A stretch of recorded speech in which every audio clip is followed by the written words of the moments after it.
Big Ten Media Days. So I think that I'd just be interested to get everybody's take. What I'd say is it's time to get on with the games. We'll certainly be paying attention to what he does this season, but we got our own stuff to deal with and worry about, including another potential wayward Vol. And we're going to be talking about that today too. So a lot to cover. Let's hit our first break. When we return, topic A for the day is the wrap up of Big Ten and ACC Media Days. And more importantly, what did Nico and what did Bill Belichick have to say? We'll get to all of that when we return right after this. Stick around. It's Under Review, and it's Fan Run Radio. For the fans, by the fans, this is Fan Run Radio, Knoxville. Believe in family. Believe in your fellow man. Believe in honesty and an honest day's work. We do. We're Farm Bureau Insurance. And we don't just believe in Tennessee. We believe in Tennesseans. Farm Bureau Insurance. Tennessee's insurance company. This is Baseball VFL Cody Brown. Farm Bureau Insurance is the official insurance for Tennesseans. Believe in me for all of your insurance needs. Give me a call at 865-992-3871. Hey, Knoxville. Surfside iced tea and vodka made with real brewed tea is only 100 calories, 2 grams of sugar with no bubbles and no troubles. That's right, zero carbonation, so it's easy to sip and enjoy. Headed to a game day or party at a friend's house? Bring an iced tea or lemonade variety pack from Surfside or try their green tea and new raspberry tea vodka. Find the can with the sunset stripes this season. Surfside iced tea and vodka, sold at bars, restaurants, and stores near you. Surfside iced tea and vodka, sunshine in a can. Must be 21 or older. Enjoy responsibly.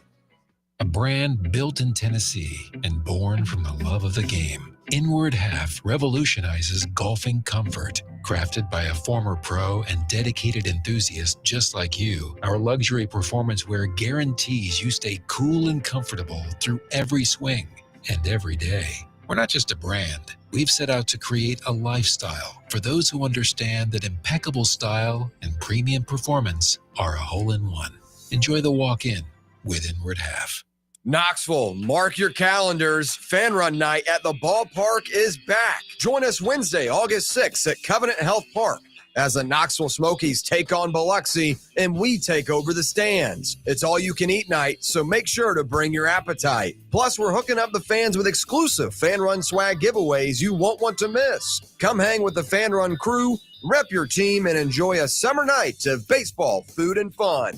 Fan Run Night, August 6th. Be there.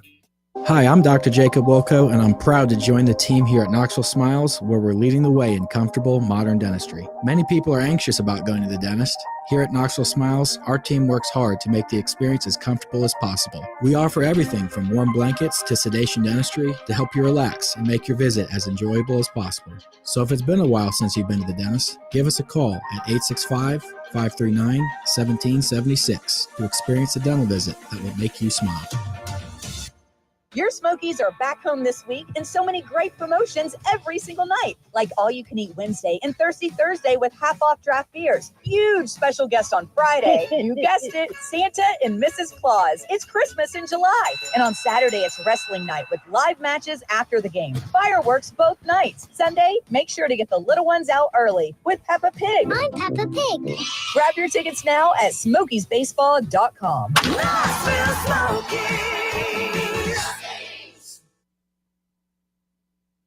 Are you looking for a treat that will knock it out of the park at the next watch party? Just like your favorite baseball team, Crumble brings the best lineup week to week with an expanded roster that includes key lime pie, strawberry cake, or my personal favorite, Monster featuring M&M candies.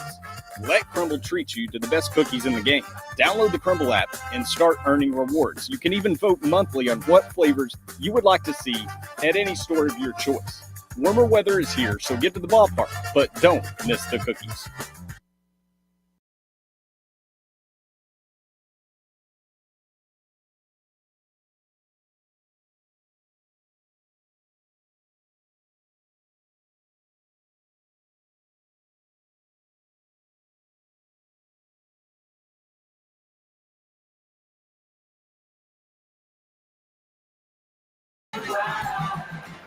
Topic A for today, a recap from the final day of Big Ten and ACC Media Days. really the headliner Big Ten, I'm sure nobody wants to hear what Barry Odom had to say about Purdue football, or Jonathan Smith about Michigan State, or Kirk Ferentz about Iowa.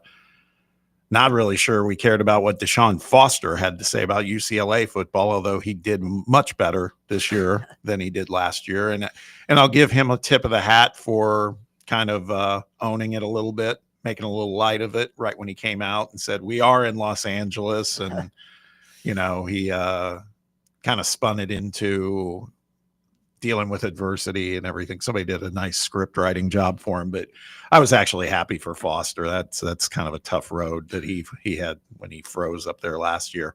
Anyway, what we really cared about as far as Big Ten Media Days went for the final day was Nico Iamaleava, because we knew he was making the trip to Las Vegas. By the way, you watch the Big Ten Network and they would go to their talent and everything who were out in this lobby, and it was empty. It was empty. I mean, you think about like SEC Media Days last week, Garrett. I mean, even when Kentucky was up, there were still some people there, but right. There was like nobody yesterday. Everybody was like either hitting the casinos or leaving town. Yeah, even the ACC Media Days had way more people, I thought, than the Big Ten. I was watching some of it yesterday, and yeah, like you said, kind of the lobby area where it was like, reporters were kind of doing one-on-one interviews with the players. Like, I saw a video where Nico was getting interviewed, and there was just one other UCLA guy there that was kind of interviewing him, and it just kind of like a one-on-one scenario. So, I don't know. I felt like Vegas is kind of an odd place to do media days. I feel like if you're in the Big Ten, Indianapolis or Detroit would probably make more sense. It just seems like Las Vegas kind of alienates 80% of the conference's beat writers that, wouldn't fly to Las Vegas to go cover the event, where if, they could drive somewhere in the Midwest, they would. Yeah. I mean, I get it. What they're trying to do is kind of cater to those West Coast new members, right? So the fan bases for Washington, Oregon, UCLA, and USC, I get it, but still, that's just, it's not even a quarter of the conference teams, right? I agree with you. It probably needs to be more centrally located. You mentioned Indy, Detroit, Chicago would be a great choice too. Just do something like that. Can't beat Chicago in the summer, man. Isn't that what James Franklin even said in his press conference, talking about the location? Yeah. Or something crazy. Yeah. Yeah, exactly. But after nearly 4 months since everything kind of went sideways with Nico, he finally speaks, and he was available. He made himself available for about 30 minutes, which I think was a smart move. Needed to kind of not hide from this stuff. At the same time, kind of, to me, some pretty pre-rehearsed and canned answers to questions, as he talked about why he made the move from Knoxville to Southern California back home. Said it was an extremely hard decision. Said family was the biggest thing to me. Referred to his Samoan culture and how important it was to him, and being together and all these other things. Said it was never about, and I quote, the financial stuff. Then he also said, referring to the UCLA experience so far, he said, I've never been pushed like this by a staff before. So what? Brand new Nico here? We buying this? I felt like he had a chance, honestly.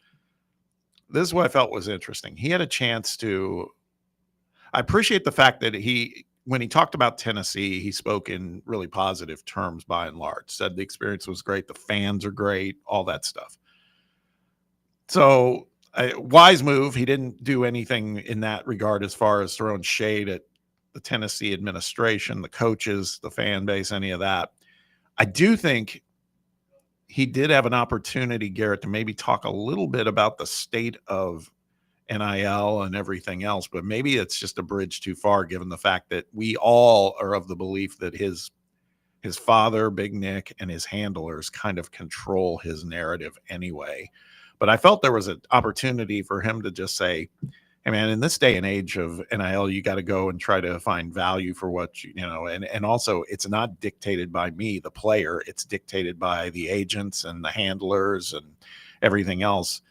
But he didn't go there. He didn't go there at all, basically. He said, again, it's not about money, which is, I think, a total crock.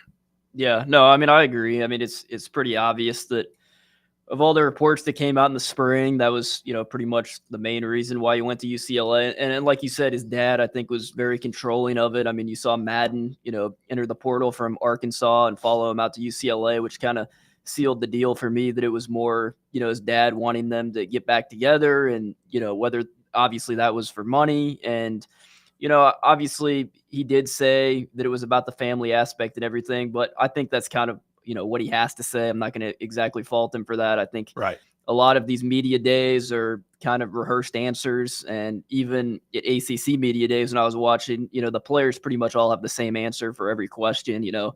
This is a year we're going to compete for a title. Our, team's strong. We have a good locker room. Like, what they're trying to do is basically just say on the surface that, their team can compete for a championship and everything's good. And, by him bringing up NIL, while I do agree with, what you said, it would have been nice to get some, stability of what he said. I think that UCLA staff members probably told him to just stray away from that and to not say anything about that, because that could have just created an even more storm for him. But, while I disagree with what he did, I think that he did handle the situation yesterday, decently for what all happened within the whole situation. Yeah, this is where he was also towing the company line and probably following some level of a script, because they said, what are your expectations with this program? And he said, he wants to lead UCLA. It's about winning championships. Right. And a reminder that they are the first poll I saw from, I think, Cleveland.com had them ranked as 15th in the conference of 18 teams. So again, that's not a realistic comment. Again, I think that's just player speak saying, hey, then this is the team I'm on now. We're going to show you, we're going to surprise you with what we can do. And maybe they will. I don't know. I mean, I will say this at the end of, you go back and look at the end of last season for UCLA, and this is without Nico.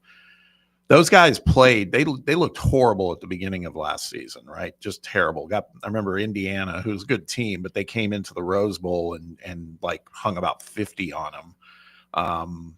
They just looked like they were overmatched. But the back half of the season, they were competitive. Yeah, they beat a good Minnesota team. Right. Yeah. So what did they end up record-wise? I think they finished the season 5-7. They were one game short of a bowl. I mean, I don't think them making a bowl game is out of the question this year. Right. Do I think they're going to go 10-2 and compete for the Big Ten? Absolutely not. But as you said, that's kind of what every team says. I mean, Clark Lee said that they expected to be playing into January at SEC media days.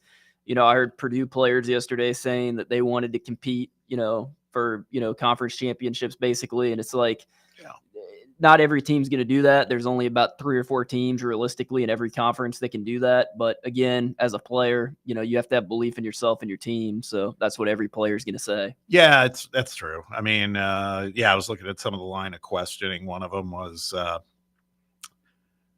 do they think Nico, can he make the college football playoffs again this year? That was a question asked of him. And he said, oh yeah, definitely, man. That's our whole goal. Bringing a championship back to Westwood is our main focus, and we're going to do that.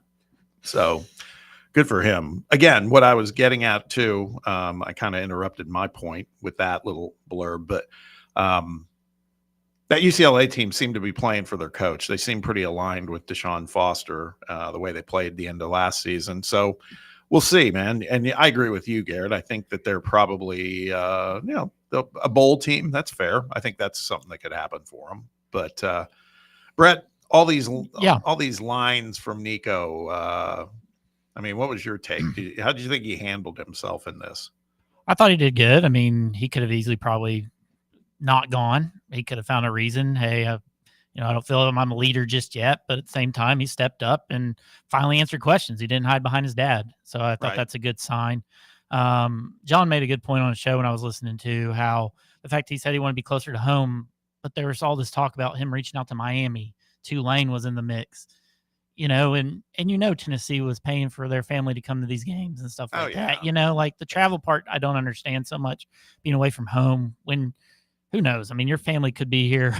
They could put them up in a hotel or a condo or whatever during a week of games, things like that. So I don't buy that part of it so much, and because you went to Tennessee because of the money. Right. I was going to say, even if they didn't get put up by Tennessee for that stuff, Yeah. their son's getting $2.4 million a year. Yes. So you could probably swing it getting out for his games. Yeah, absolutely. So yeah. So I agree that's a little disingenuous. The whole thing about being around his family. We know for a fact that he had a lot of time with his family. That was definitely the case. So I just, that part of it I didn't buy.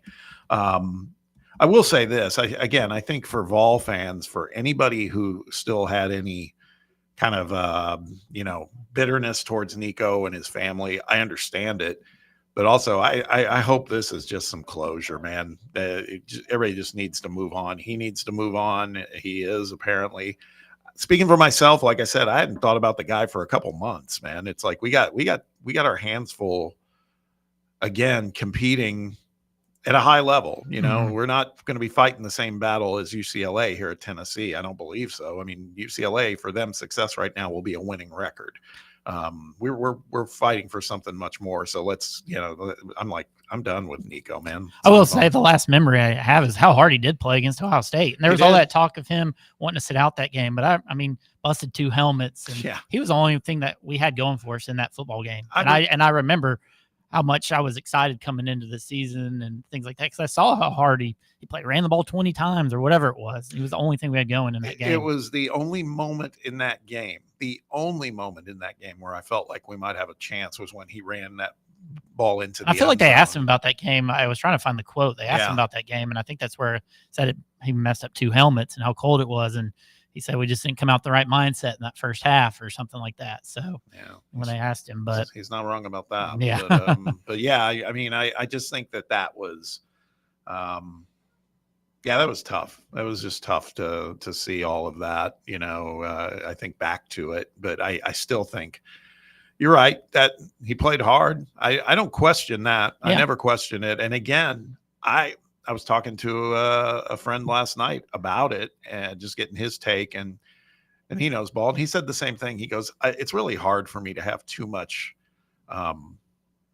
animosity towards Nico. It's driven by the handlers and his family, and there's a lot of that going on, right? I mean, it's not just him. It's happening with a lot of these players. Yeah, and I will say, just going to UCLA real quick, like Indiana was projected 17th out of 18 teams going into last season. Yeah. Like almost 100th overall in the country. So looking at their schedule, they play at Ohio State, but outside the Big Ten so weak, like you can have a good season. He could have a good season, and they could win. Like you said, a bowl game, maybe not saying college football playoff what Indiana did, but like he could have some success this year. He could. And again, the other thing too, he might have the empty calorie success too. Even if they're not very good, he might have a lot of stats because they're playing from behind. They'll still have eyeballs on him for sure with the draft and all that. Yeah.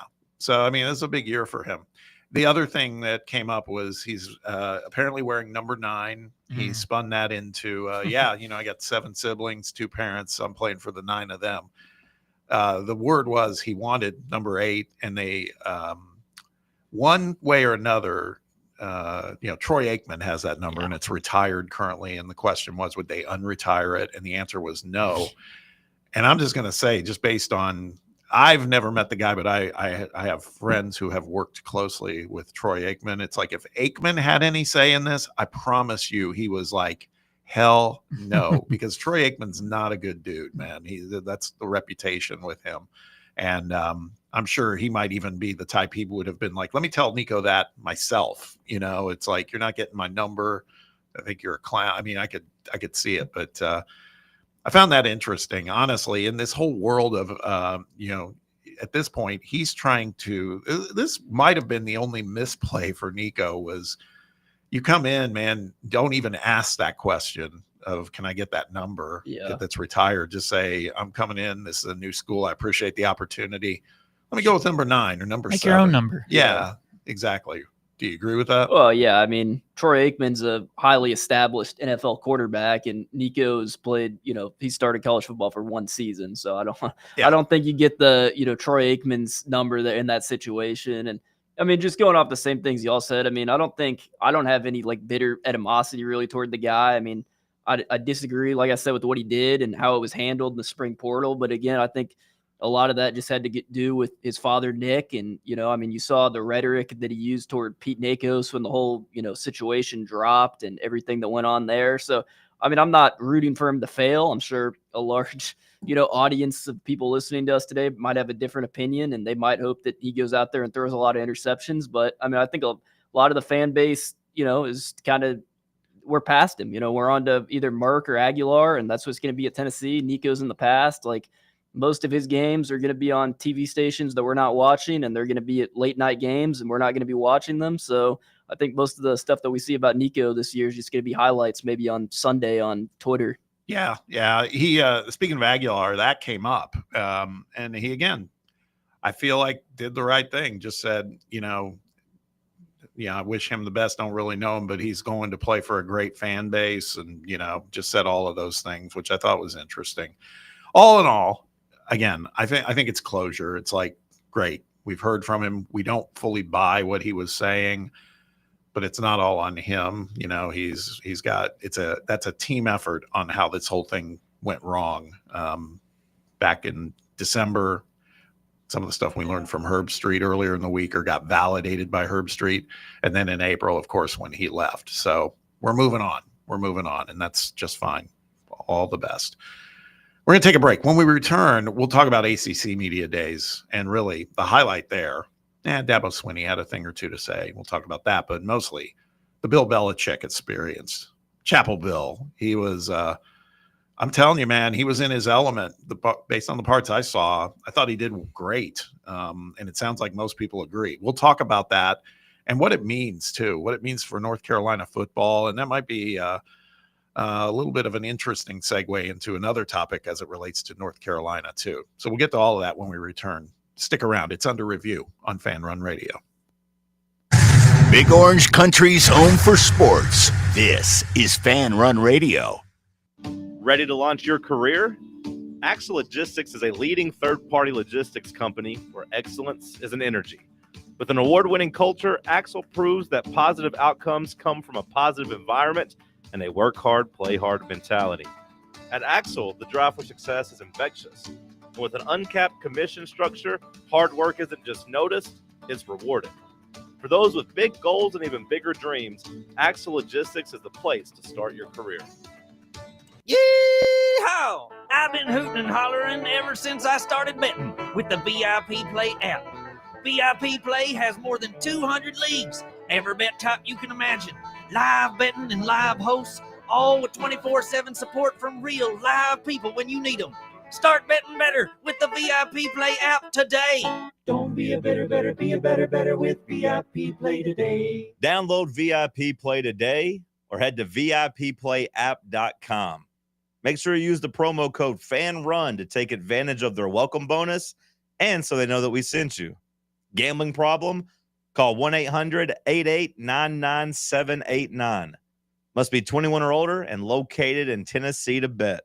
Sick of Googling the best bets for tonight and coming up short? Tap into the slate presented by VIP Play, East Tennessee's only on-air gambling show. I'm William Pattison, and every weekday from 6 to 7 p.m. Eastern, I'm giving you sharp analysis, trends, and picks for college football, the NFL, NBA, MLB, and more. If it's on the books, we've got you covered. It's the slate presented by VIP Play, weekdays at 6 on Fan Run Radio. Citizens National Bank. We make it easy to save money. Get access to thousands of discounts on shopping, dining, and travel with the CNB Plus Perks account. It's a powerful new way to save money with roadside assistance, cell phone protection, identity theft protection, and credit monitoring. Banking at CNB has its perks. Call or stop by a branch for more details. Citizens National Bank. Banking never felt so good. Member FDIC. Blackford Veterinary Surgery Referral specializes in surgeries not regularly performed by your pet's general veterinarian. They're currently accepting referrals from vets all across the country. With their newly renovated state-of-the-art surgery center and highly trained staff, clients can rely on professional and thorough care. If your vet says that your pet needs surgery or rehab, Ask for a referral to Blackford Vet and let them get your best friend back on its feet. Located conveniently in West Knoxville. For more information, visit blackfordvetsurgery.com. Rickard Ridge Barbecue, located in beautiful Cove Lake State Park. Rickard Ridge is home of the best ribs in the volunteer state. Smoked daily by pitmaster Mark Rickard. The barbecue at Rickard Ridge is mouth-watering, fall-off-the-bone delicious. Take the scenic drive up I-75 to exit 134. For directions and to look at the rest of the menu, visit Rickard Ridge online at rickardridgebbq.com.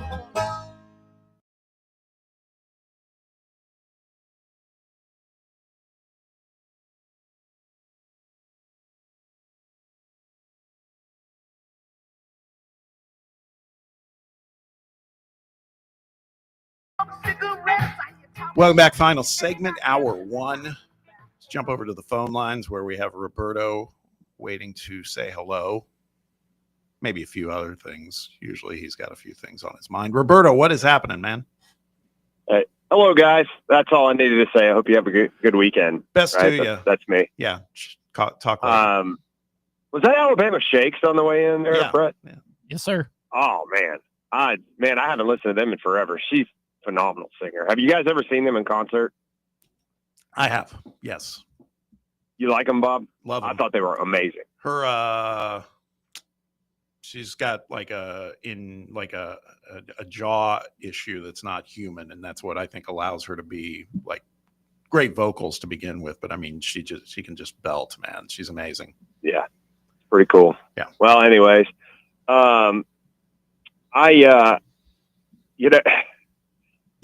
first of all, I'm heading up to New England this weekend, guys. So pray for me. It's gonna be interesting.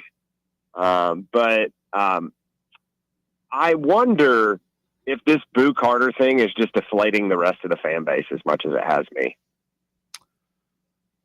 Yeah, we've been talking about it for a week, and I know. Well, yeah, sure. I've listened every day. yeah, no, that's why I'm just reiterating what you're saying. It's like, it keeps coming, and we're going to have a segment on it at the top of hour 2, because there's still some chatter back in the background now too, where again, now it's starting to come clean of, is he going to be welcome back at this point? And it's compelling on either side right now. This is going to be a real interesting decision for Josh.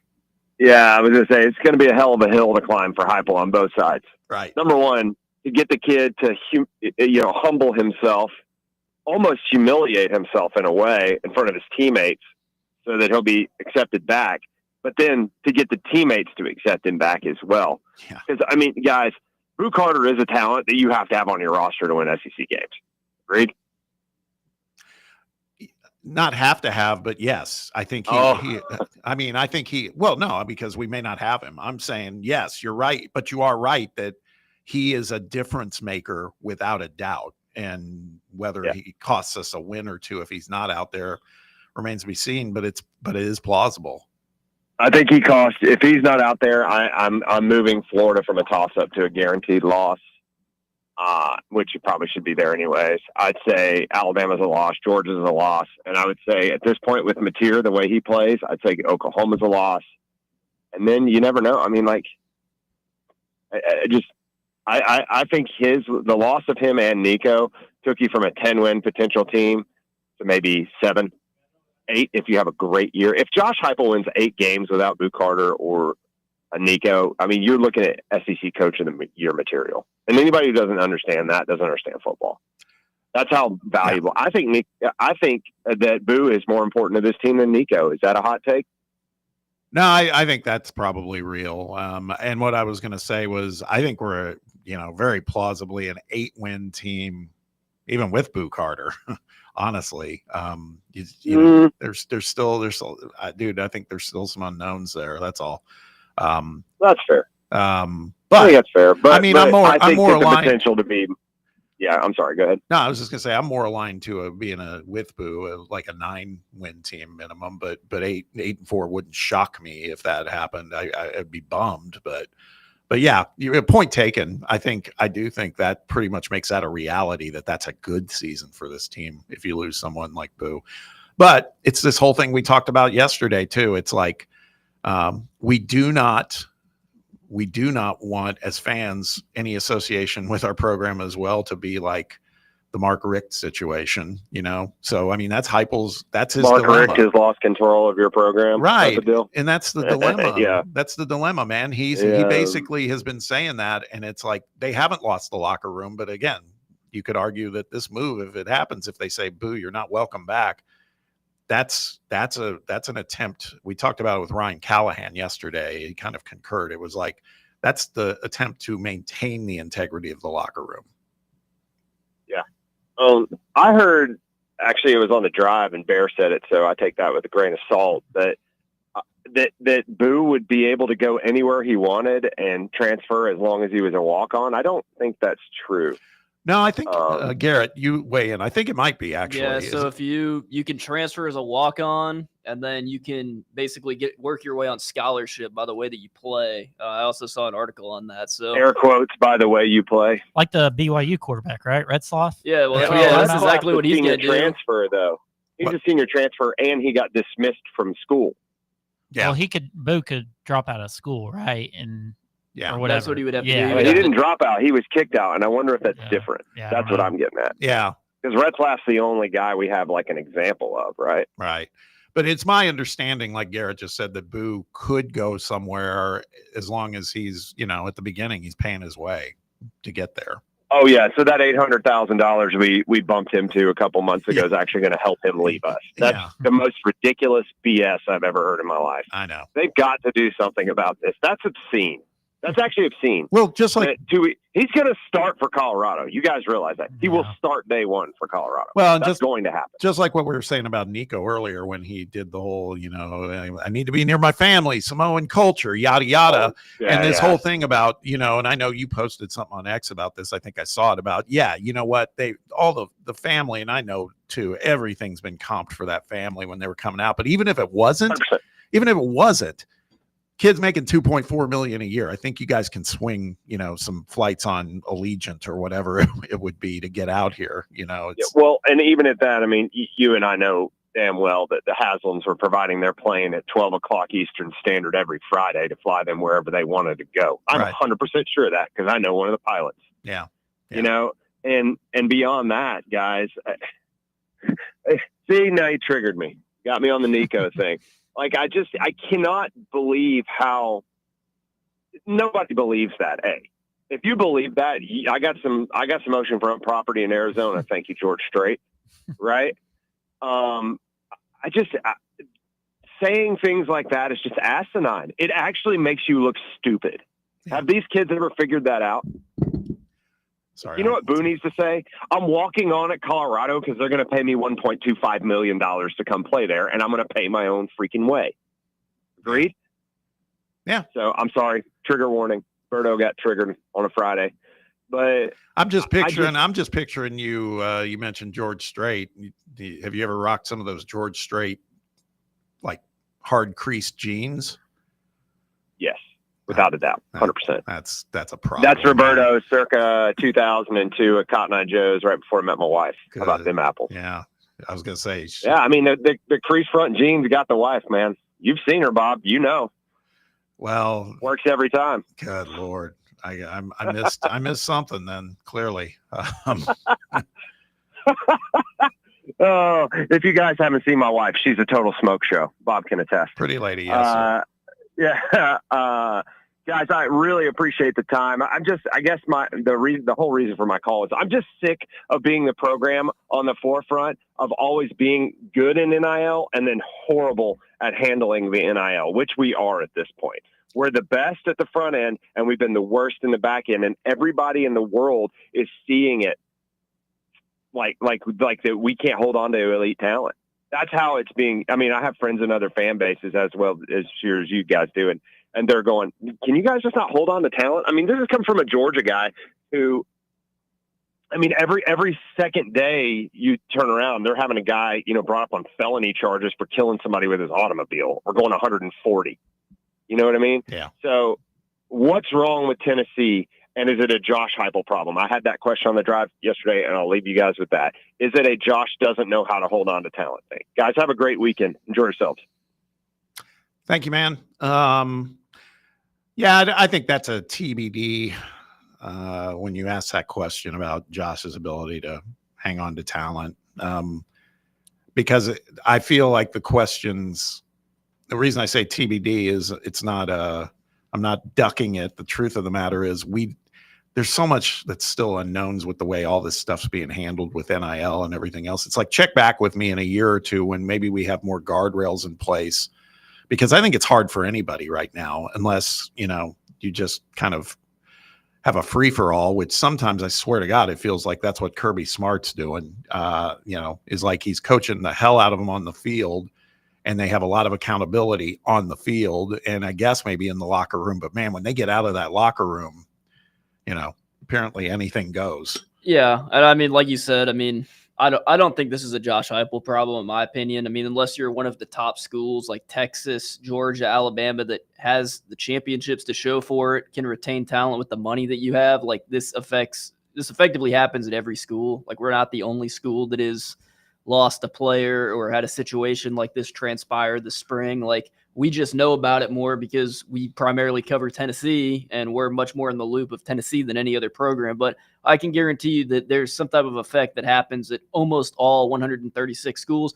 Heck, even Army, which is a school where that never happens, they lost their starting running back to Georgia. So, it's happening at literally every school in the country. Yeah, it's true. Brett, you were remarkably silent. Yeah. No, the crazy part is the fact that Nico leaves, but our outlook on the season is still like 9-3. But Boo is rumored to be leaving, and you heard Roberto, he's almost a 3-game difference. Yeah. He's guaranteed a loss to Florida. I already had Florida's probably lost whether you had Boo or not. So I do think Boo's a big loss, especially with the unknown of Gerard McCoy. How healthy is he going to be coming into the season?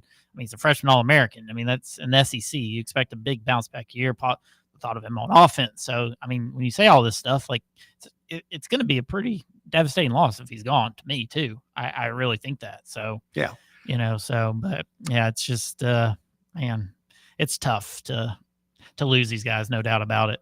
Yeah. Again, we've been talking about it for weeks now. I stand by the fact that I think even with Boo, 8-4 is very possible, and not necessarily horrible either. I hate, I wouldn't like it. I think the line is fine. If they were 9-3 with Boo, I think that's a good coaching job by Josh, given everything that's going on. Not just Boo, just everything. Like you said, the question marks with McCoy, having to replace a quarterback, all those things. I don't know. It's going to be very interesting to see. All right, we're going to hit a break. That wraps up hour one of the show. When we return, we are going to get to Bill Belichick, talk about ACC Media Days, because his impact yesterday was, I'd say, tangible for sure. Got me interested, very interested in what to watch for that football team heading into the fall. We'll talk about it when we kick off hour two. Stick around. It's Under Review on Fan Run Radio. You're listening to FM 105.7 and AM 1340, WKGN Knoxville, and W289CU Knoxville, Fan Run Radio.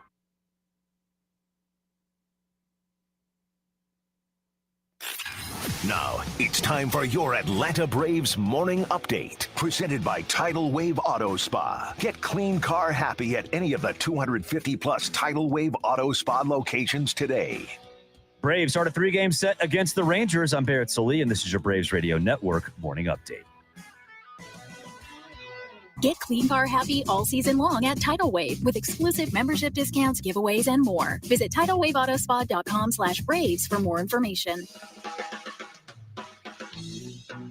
The Braves dropped a 3-game set to the Giants and a 3-game set to the Yankees on the previous homestand. They dropped to 26-26 at home this season. They'll look to get back on the winning track tonight in Arlington, Texas, against the Texas Rangers. Nathan Eovaldi, the veteran, going for the Rangers. He's 7-3, has a 1.58 ERA this season, 94 strikeouts, and an 0.85 whip. Joey Wentz going for the Braves. He's 2-1, has a 5.71 ERA and 36 strikeouts, of course. This 9-game road trip includes the trade deadline. We'll see if the Braves make any moves between now and August 1st. For leadoff show coming your way, 6:50 Eastern, 5:50 Central. First pitch against the Rangers, 8:05 Eastern, 7:05 Central on the Braves Radio Network.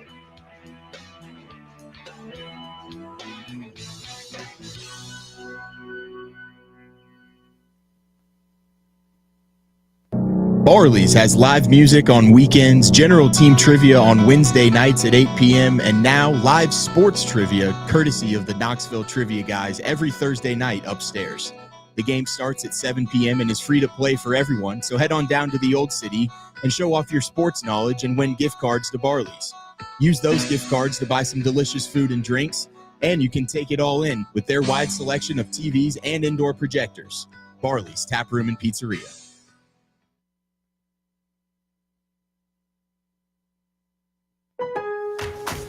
Planning for spring at Lowe's means big savings on outdoor power equipment, and Lowe's knows nothing feels better than free. Buy one select Ego string trimmer, leaf blower, or mower kit. Get one select 56-volt battery free. That's up to a $299 value. Power through spring with Ego, the #1 rated brand in cordless outdoor power. Because Lowe's knows home improvement. Valid through 4/3 while supplies last. Selection varies by location.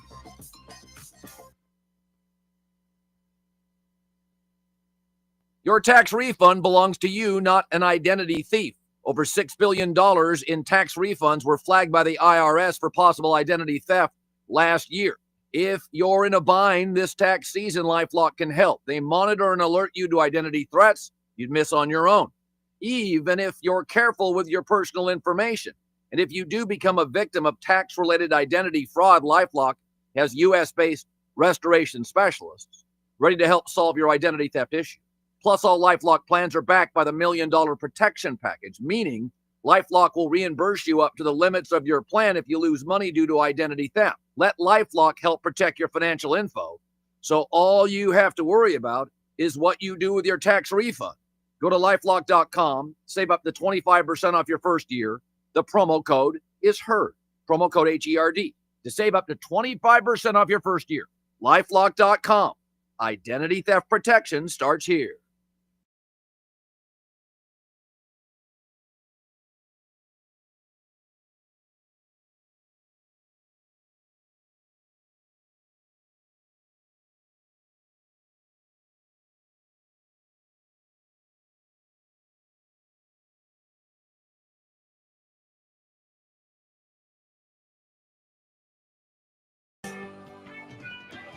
Welcome back to the White Claw Hard Seltzer Studios of Fox Sports Knoxville Fan Run Radio. It's under review. Bob Baskerville here with Garrett Armbrust, Brett Hollander, Jake Jenkins, winding down another week, just that much closer to football. We appreciate you hanging with us. Let us know what's on your mind, whether it's about Boo, whether it's about Nico, whether it's about the team at large. Phone lines are open. Give us a shout. Area code 865-966-3435. That's 966-3435. You can also hit us up on X at Fox Sports Knox.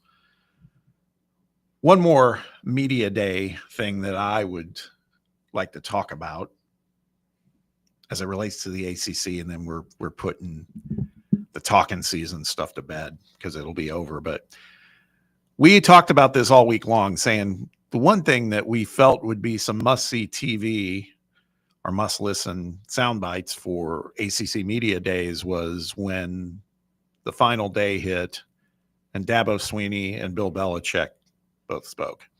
Now, Dabo came up first, and good thing, because otherwise he would have been lost in the shuffle post-Belichick. But I'd say the one thing he did remind everyone of, and I was not aware of this, it's pretty impressive, but he reminded everyone why he feels Clemson's a college football blue blood, and I feel that that's fair to say right now.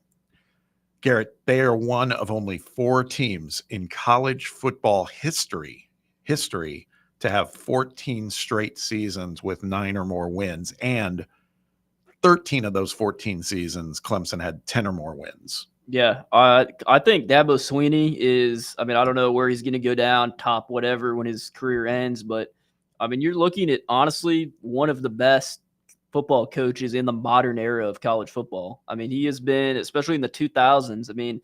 I would say him and Kirby Smart are the two best coaches in the game right now.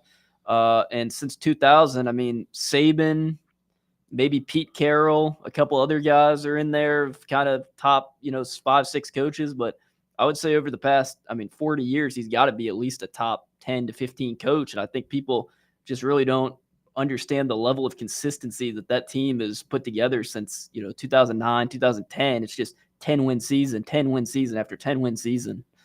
Yeah. I mean, it's impressive. I mean, and you look at the company he keeps, the other 3 coaches that are in this same category. And again, this isn't like the last decade or in the 2000s. This is college football history.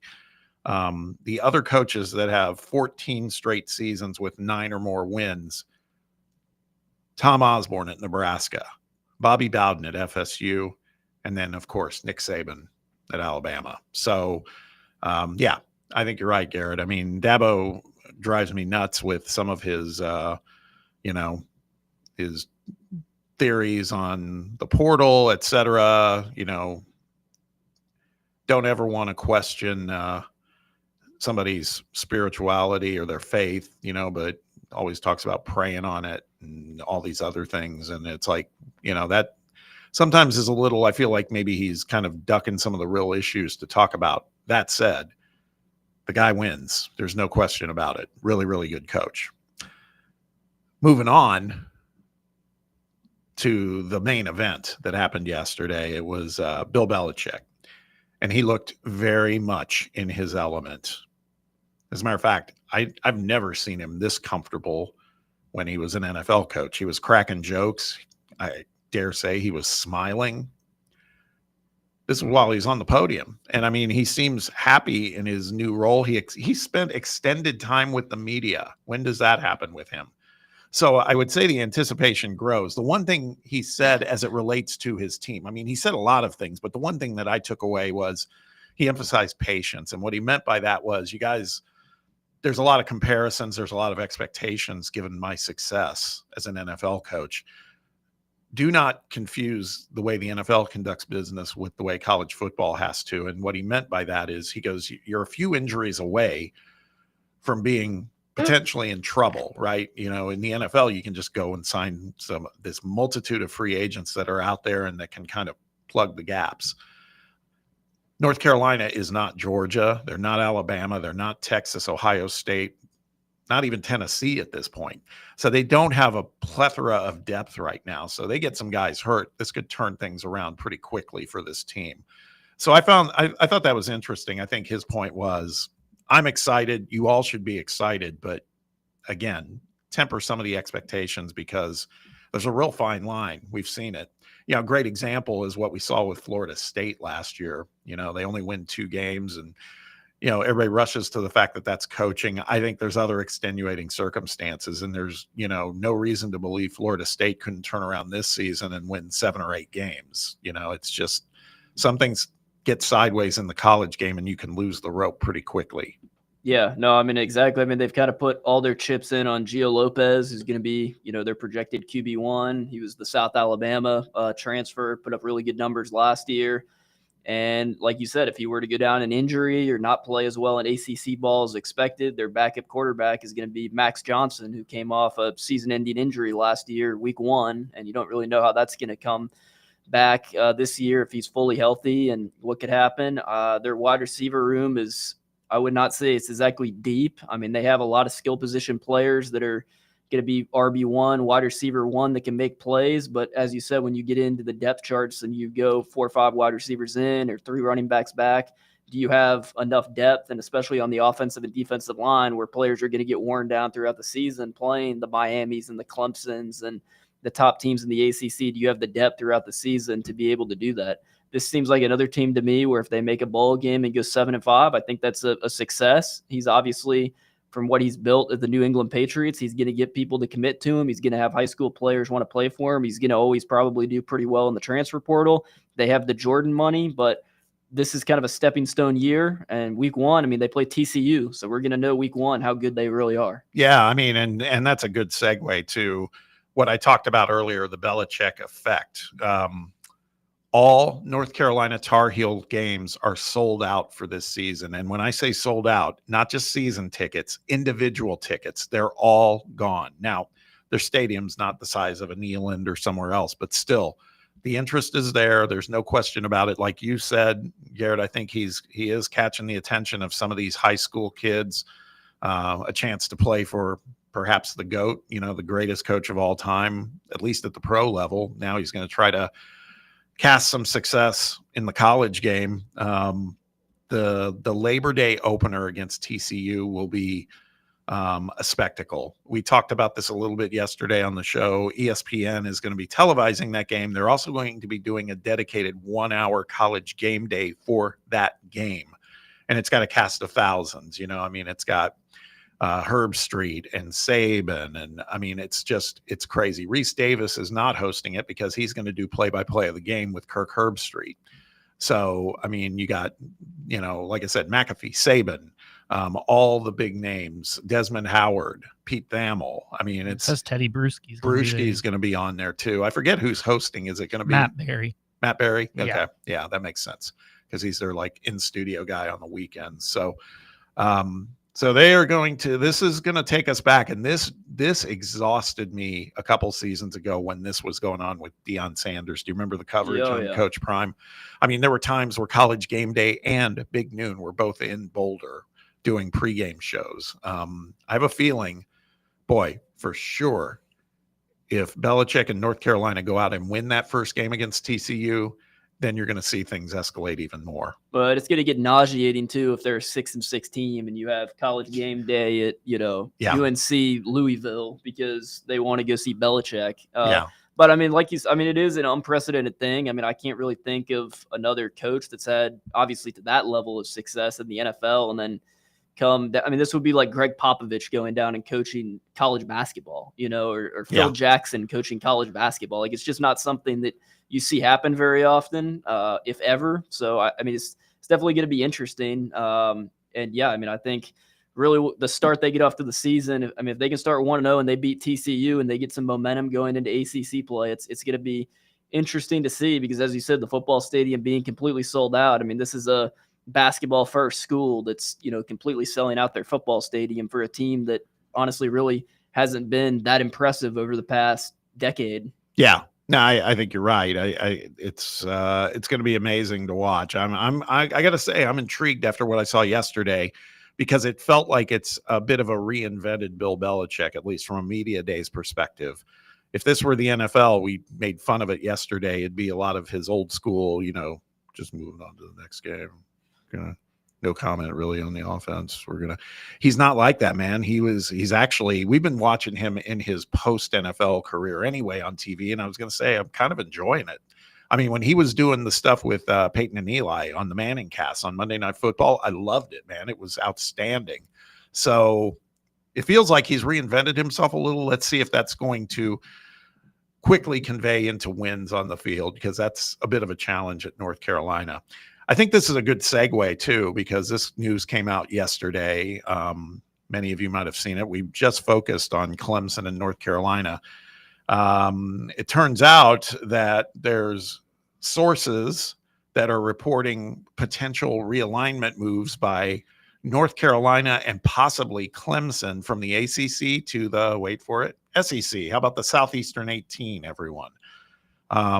We've talked about this before, like if the SEC was going to expand, what teams would come. There's always been chatter about Clemson, possibly North Carolina, possibly Florida State. North Carolina and Clemson would be interesting.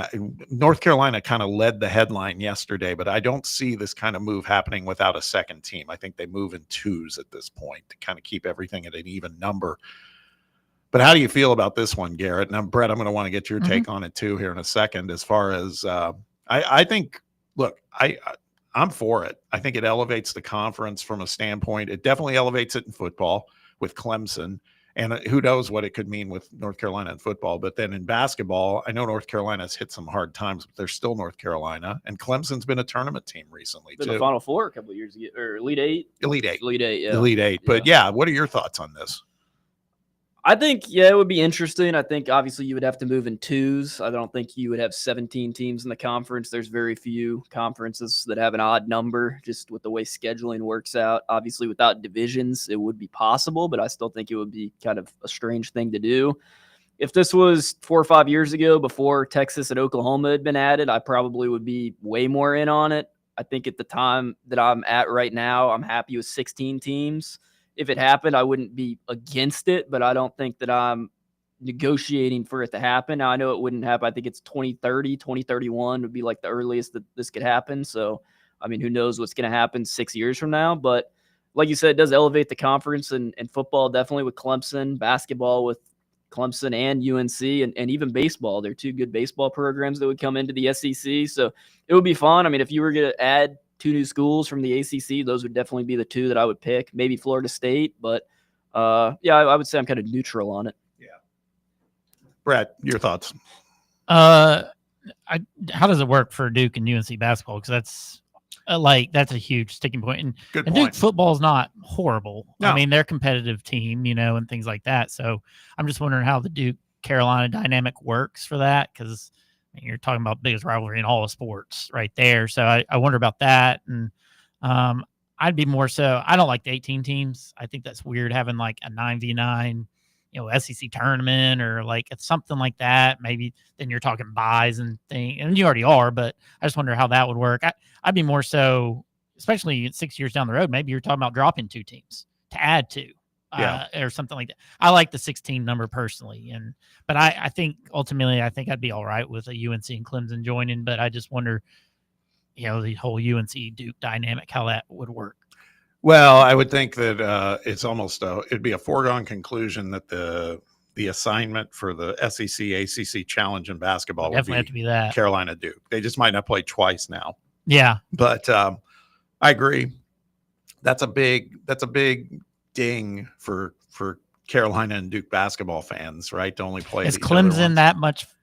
I know football's obviously the breadwinner here, so you're going to take the bigger football program. But I'm just wondering if they kind of, it was Duke basketball way ahead of Clemson, the way Clemson football is way ahead of Duke football. Yeah. Duke's a huge brand too, especially when it comes to basketball and stuff. And yeah, so where's money going to be at that point too? So yeah, I agree. I mean, so the 18-team format, and I get what you guys are saying. I think that both the Big Ten and the ACC are 18 teams now, right? So they work through that format for basketball. Yeah. It is clunkier, there's no doubt.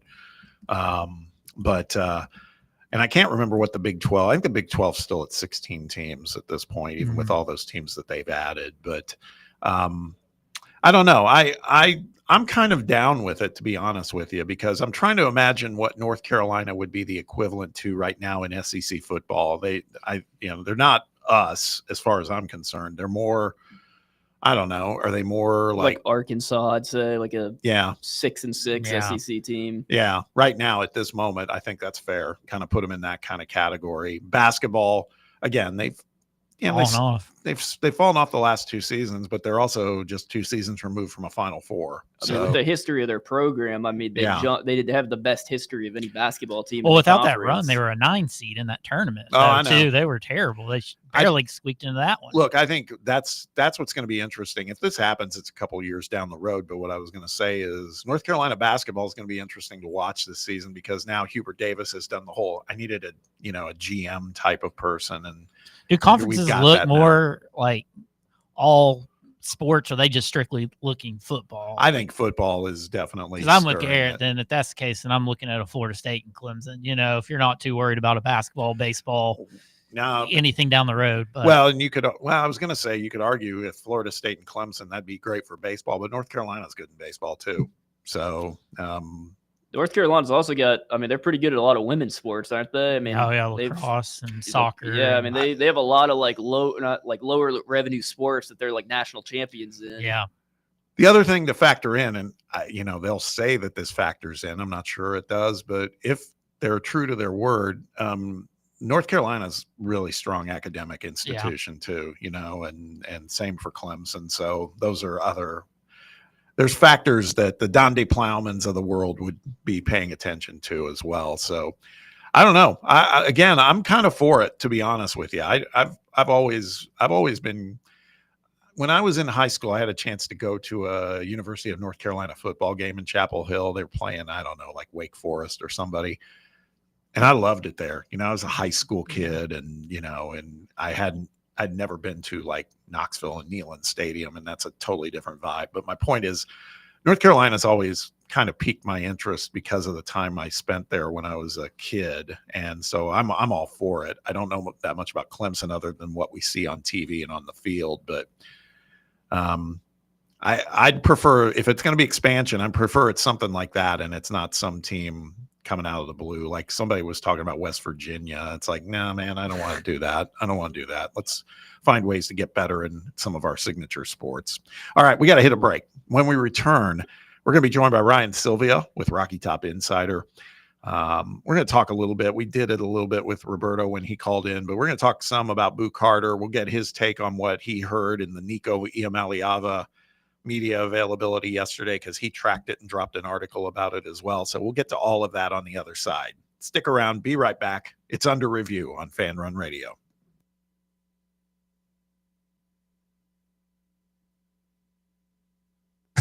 Big Orange Country's home for sports. This is Fan Run Radio. Listen up. This is Thomas Miles, nephew Tommy. Okay, now, fellas, let's be adults for a minute. Let me ask you something. When the lights go down in the bedroom, are you still clocking in, or is the equipment on strike? Look, erectile dysfunction is real. It can mess with your mood, your confidence, and don't even talk about the side-eye you get from your lady. But there's good news. Men's Pro Knoxville has licensed medical providers who specialize in turning oh no into let's go. And forget those same old pills. They don't work for everybody. These folks have options most men don't even know exist. Your consultation, just $99. Blood work, consult, and maybe even a test dose if the doc says so. They got an in-house lab, so you'll know where you stand in minutes, not days. So stop stressing. Call 865-544-8220 or hit menspronknoxville.com. Men's Pro Knoxville, making it happen. A brand built in Tennessee and born from the love of the game. Inward Half revolutionizes golfing comfort. Crafted by a former pro and dedicated enthusiast just like you, our luxury performance wear guarantees you stay cool and comfortable through every swing and every day. We're not just a brand. We've set out to create a lifestyle for those who understand that impeccable style and premium performance are a hole-in-one. Enjoy the walk-in with Inward Half. Blackford Veterinary Surgery Referral specializes in surgeries not regularly performed by your pet's general veterinarian. They're currently accepting referrals from vets all across the country. With their newly renovated state-of-the-art surgery center and highly trained staff, clients can rely on professional and thorough care. If your vet says that your pet needs surgery or rehab, ask for a referral to Blackford Vet and let them get your best friend back on its feet. Located conveniently in West Knoxville. For more information, visit blackfordvetsurgery.com. Yo, yo, yo, what is up with it, homies? Talk sports. That's the show you want. It's the longest running sports radio morning show in town. You want your radio shows to be fun, and that's what Talk Sports is. Fun, fun, fun. No weirdo callers. I think Tennessee gonna go 6-6 this year. No nerdy guests. Well, their receiver depth is a little bit thin. Just two of the most entertaining guys in town, and Bubba giving you what you need. Tune in 7 to 10 a.m. every weekday here on Fan Run Radio.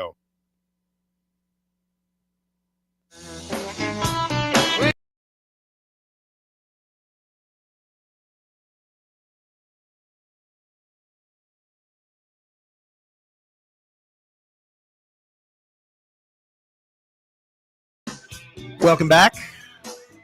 Under Review carries on here at Fan Run Radio. Bob Baskerville here with Garrett Armbrust today, filling in for Sam Beard.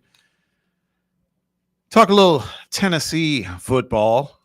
We've been spending most of our time talking about media days for the Big Ten and ACC, which was most notably one of our old guys, Nico Iamaleava, but then also Bill Belichick and the impact it appears he's having on North Carolina, as well as the ACC, maybe the SEC down the line.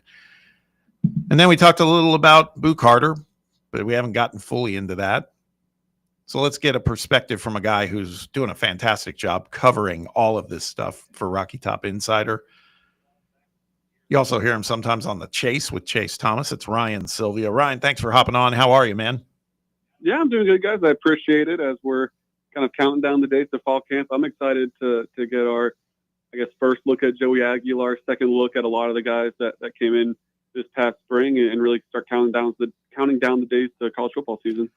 So, as I've said during the week, we've been talking about wayward Vols is what I called it. And there's one that's in the past and one that possibly could be in the future. Let's start with the one in the past, and that's Nico.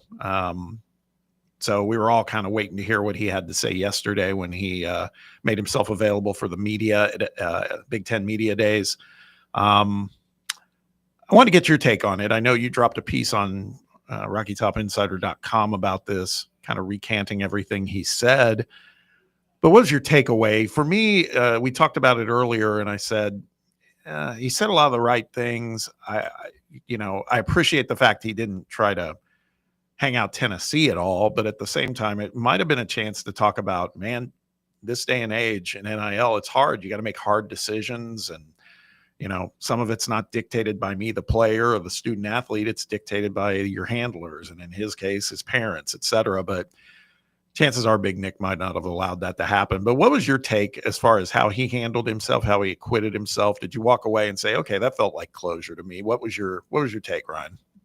Well, it's still just a little bit surprising in the first place that UCLA had him available. I thought that they would try to protect him maybe a little bit longer just because, there's some very obvious storylines out there that a lot of people are very interested to hear what he had to say. And one of them was, hey, essentially, what's your side of things? What's your perspective? And he went the route of, this wasn't about finances and stuff like that. This is a family decision. I want to get closer to home, which you can believe him if you want and not believe him if you want. But it was, I guess, a politically correct answer in a lot of ways. And that's something you just touched on too, where he could have went out and just tried to show up Tennessee and tried to talk a bunch of junk on the way out. But he seemed to, play it pretty safe and say a lot of things that wouldn't get him in trouble. And that's what he's been, when he was at Tennessee too, when he was meeting with media, he wasn't someone that made a lot of headlines, and he was always, to the media, a nice kid who didn't say too much that would get him in trouble. So it was, I guess, a lot of what you would expect of, excited for the next chapter, excited for the future,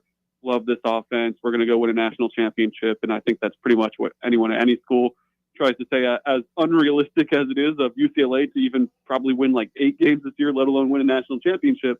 It is the mentality that you would expect Nico and that entire team to have. So there was nothing ridiculously groundbreaking. There was maybe some subtle jabs talking about how he's never been pushed so hard by his staff before, but at the same time, I don't think that he necessarily meant it as a dig to Tennessee. It just kind of comes across like it. So it was interesting to hear what he had to say, I guess, because it's the first time we've heard him talk since the whole drama went down. But to me, it wasn't anything that was like ridiculously groundbreaking or I can't believe he said that or anything like that. Yeah, I would tend to agree with all of that. I think that I was definitely it gave me a little pause when he did the whole, I haven't been pushed this hard before, and I don't know if that was a dig. I almost wanted to believe it was more like he's just trying to pub up, the team he's a part of now, and the coaching staff he's a part of, because Deshaun Foster's been a little bit of a kind of a question mark, if you will. I mean, we talked about it earlier. UCLA kind of rallied as a team around him late last season. And, I'd say the jury's still out on him, but I want to believe that's probably what Nico's perspective was. The other part, too, that led me to believe, okay, a lot of this is player speak, and the SID wrote some good script for him, was when he basically said, hey, our goal is to, come in here and win championships. And it's like, okay, well, you're going to be around for that, because that doesn't feel like that's this season. But again, that's part of what this is. It's kind of a made for TV event, right? Yeah, absolutely. And I agree. I when he said the whole, I don't think I've had a coach or staff that's pushing this hard, I took it the same way, where I took it much more as a rah-rah for UCLA and try to get the guys to rally around this season and this coaching staff and this team rather than a dig at Tennessee. But obviously, when you're making comparisons, well, you're going to compare it to the last stop he was at and the only other college program he's been at, which is Tennessee. So I can see both sides of it, but I don't think he was trying to take an advert shot at Tennessee there or anything like that. But yeah, a lot of the stuff that he said that you kind of just laugh and shake your head at, like the national championship, we're trying to bring a championship back to Westwood and all that stuff. It just feels like PR, like you said, like, all right, let's sit down. Let's think about what people are going to ask us, and let's think about what our answers are going to be. All right, well, what are our expectations this year? Yeah, let's say we want to win a national championship. We want to do this and that, and that's what it kind of felt like it came across to me, was a lot of calculated answers, I guess, to make sure you're not saying anything too dumb. Yeah, and I mean, we can't clutch the pearls too much, right? Like it was just it was last week at SEC Media Days where exactly Diego Pavia, maybe he didn't say it with them. He might have said it on Bussing with the Boys or something, where he was saying, "Hey, I'm coming back because I wanted to win a national title," and it's like that's equally absurd. So there's definitely that kind of it's kind of that dialogue all over the place. It would be concerning if a Diego Pavia or a Nico Imaliava weren't saying that. Like if someone asked, what does success look like for you this season, Nico? And he said, yeah, we're trying to win 6 games and go to a bowl game. We'd be like, man, that bar is extremely low. And while that might realistically be what their goal is this year, is to get to a bowl game or to win 7 or 8 games and take a step into the future, you do want to come across with some confidence. And, you're a former 5-star quarterback with NFL aspirations. You would hope that, your play alone could lead you to a couple more wins than you did a year ago. And maybe you do all of a sudden try to push yourself into somewhat of a conversation at some point in the year, although it does feel extremely unrealistic given what UCLA's roster looks like. Hey, Ryan, it's Garrett. Thanks for coming on. Obviously, everyone in the Tennessee fan base has seen the developments of Boo Carter over the past few days, and we probably won't really know anymore until Sunday whether he's in that team meeting or not. But kind of looking ahead to the season, if in fact maybe he isn't able to play or is in more of a backup role than we were expecting this year, who's someone on the secondary that you're looking at? Is it a Colton Hood, or is it maybe someone else that you're looking at that you really want to see make a step this season? Or, like I said, a Colton Hood that was a transfer? It's an interesting spot for Tennessee. I think it's obviously a lot easier if you do lose a defensive back at the last second, especially in Tennessee's spot right now. I think it's a lot easier to replace that than losing your quarterback in the spring window. So you can, I know me and Chase on the Chase on Wednesday talked about, what would be if Boo Carter was to leave, which, jury's still out. But if that does transpire, which one would be the bigger loss? I would still lean Nico is the bigger loss because it's a quarterback and you really had to panic essentially to try to bring another body in and figure things out for next season. In the case of Tennessee secondary, we'll see who they want to move around. You have guys like Jordan Thomas, who's coming back off of that ACL injury a year ago, who was really hyped up last year. Like, I don't think we're talking a lot of Will Brooks last season if Jordan Thomas is healthy, because he was supposed to have a breakout type of season. So now if he can get healthy, I think that's someone that they really like back there at safety, or if they want to move him back to star where he initially started in that nickelback position. Idris Farouk's another guy that I really have my eyes on who could take advantage, whether Boo Carter is on the team or not. Idris Farouk is someone that I think could be in store for a massive season this year at safety, or if they do want to try to slide him maybe into the star, but I think his home's probably a little bit more as one of those 2 true safety positions.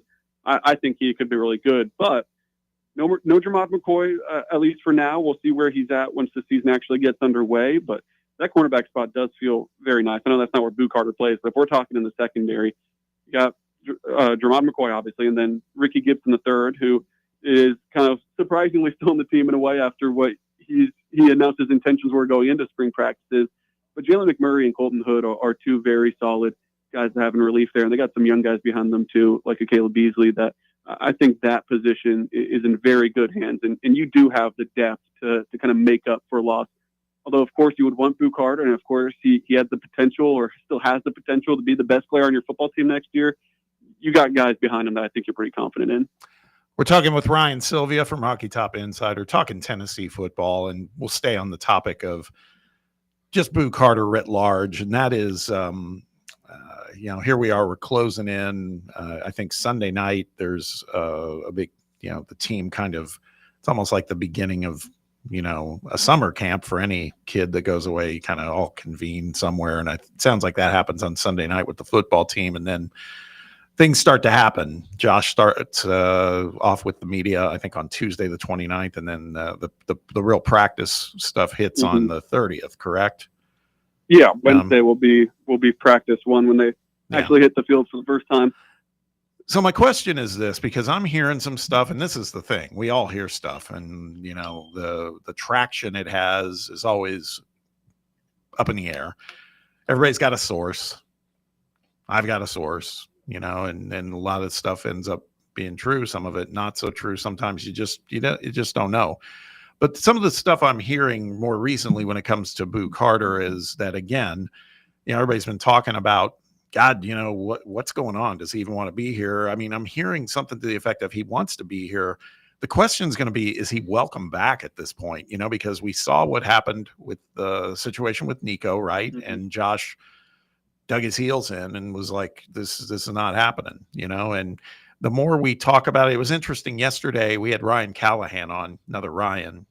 We're flush with Ryans these days between you and Callahan and Shump and a station owner here, Ryan Brown. I mean, it's a lot of dudes. So anyway, we sift through it. But Callahan said it too. He goes, because I've gone back and forth. So bear with me here as I talk through this. As we've gone through this week, which has felt like a month when we've been talking about Boo Carter. At first, I was taking the tact of, he's just a kid, man. He's just acting a fool, and somebody's going to have to say something with him to set it straight. But I don't think it's about the money, because sure enough, surely, man, he was asking for money earlier in the year, and by all accounts, he got it. But then you hear about him working on hiring a new agent. His former agent is kind of saying, I still haven't been officially fired, but I think I may not be his agent. So then I'm like, okay, Jesus, this is about money again. But then when we talked with Callahan yesterday, he's like, I don't think it's about the money. I think this is a kid who he got off the tracks, thought he could get away with it. And the team's pushing back, saying, you've got like 80 to 100 teammates here who want to win, and you're a big part of this. But man, if you're not here, then we don't want you. And I've even heard that's trickled in with some of the coaches too, and not necessarily Josh, but I just think that this is going to be, the next couple of days is going to be very, very interesting. Again, whether he wants back or does the team want him back, we're going to learn something pretty soon, I would think, by the time Josh speaks on Tuesday. What's your gut on this at this point, based on, again, what we know, which is not a ton at the moment? It does feel like a situation where if that whole Nico stuff didn't transpire, maybe there's a little bit more leeway for Boo Carter. I think you put it well, like get off the path a little bit and to try to find his way back on as the season gets about a month away. But since the whole Nico stuff happened, and there's so much, I think, frustration around the program right now of like, this is such a stupid spot to be in the first place. Like, why are we even having to deal with this? And now it's happening essentially again in different ways with different dynamics, but another big time player that now at the drop of a hat, you're like, is he even going to be on the team this upcoming season? And I think that overwhelming frustration of why did this happen once, let alone twice? I think that is going to be an interesting dynamic when you talk to guys like Miles Kitselman at Media Days the other week and a lot of other players on the team.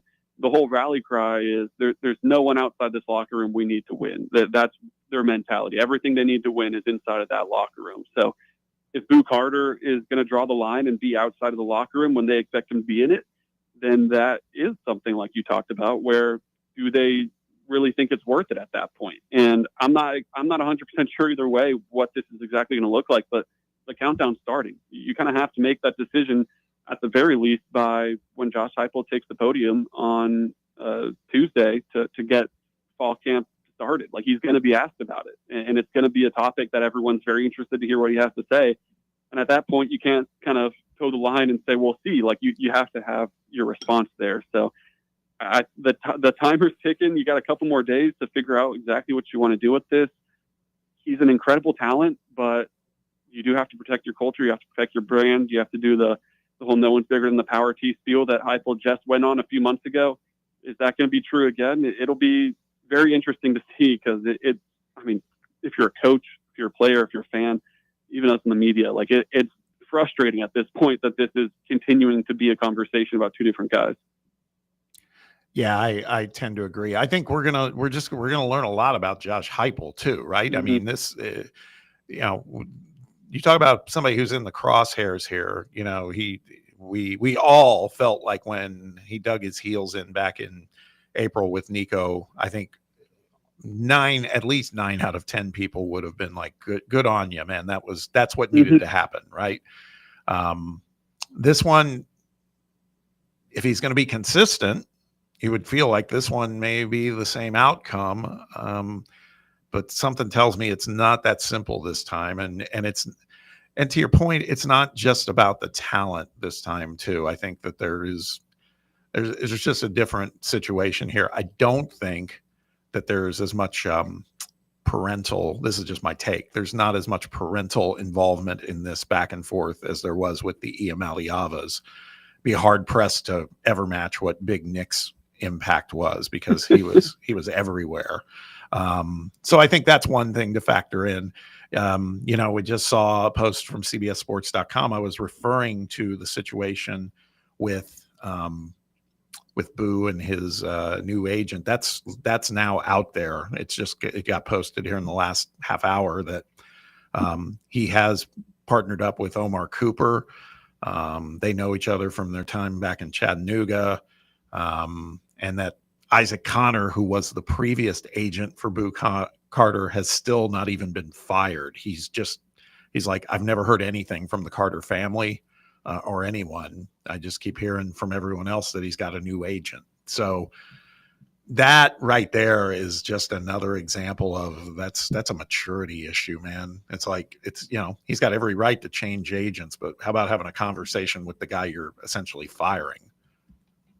I think that's exactly it. Like, it is a red flag. I don't think there's any way around that, where sure, you can change your agent as much as you can change your agent every month, by all means. I don't really care, but yeah, you have to have those conversations and inform people of those changes and stuff like that. And it is, I think, red flags the term for it, where, it doesn't necessarily mean Boo Carter's a bad guy, but it's certainly not a good look right now, especially considering all these different things that are going on. But it doesn't feel like he has, mom or dad, like maybe that Nico situation, that are pulling him around a little bit and pulling a lot of strings. It feels different in a few different ways in the whole Nico situation. I do think that is one of them. And it's got to be such a miserable offseason for Josh Heupel. Like, you're going into to spring camp, and you could have had a very warranted debate on who the best player on the football team was. Is it Nico or is it Boo Carter? Like, that was a conversation that you could have, and you could easily disagree with it, but you could also come to the conclusion that those were your two best players.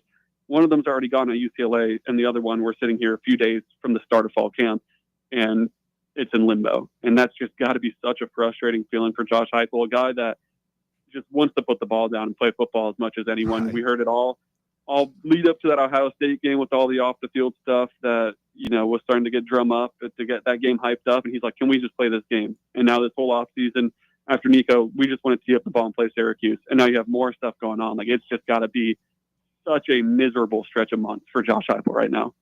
Hey, Ryan, I was just looking through your X page, and I mentioned it yesterday, but you wrote an article. We talk about so much bad with the program, not great with the program with Boo Carter, but you wrote an article regarding Jaden Harmon and Travis Smith Jr. Can you just kind of touch on that a little bit and just let everybody know there is some positive with this program, and there is a good culture that Heupel is building? And you look at it with these two freshmen and what they did just recently down at the Wesley House.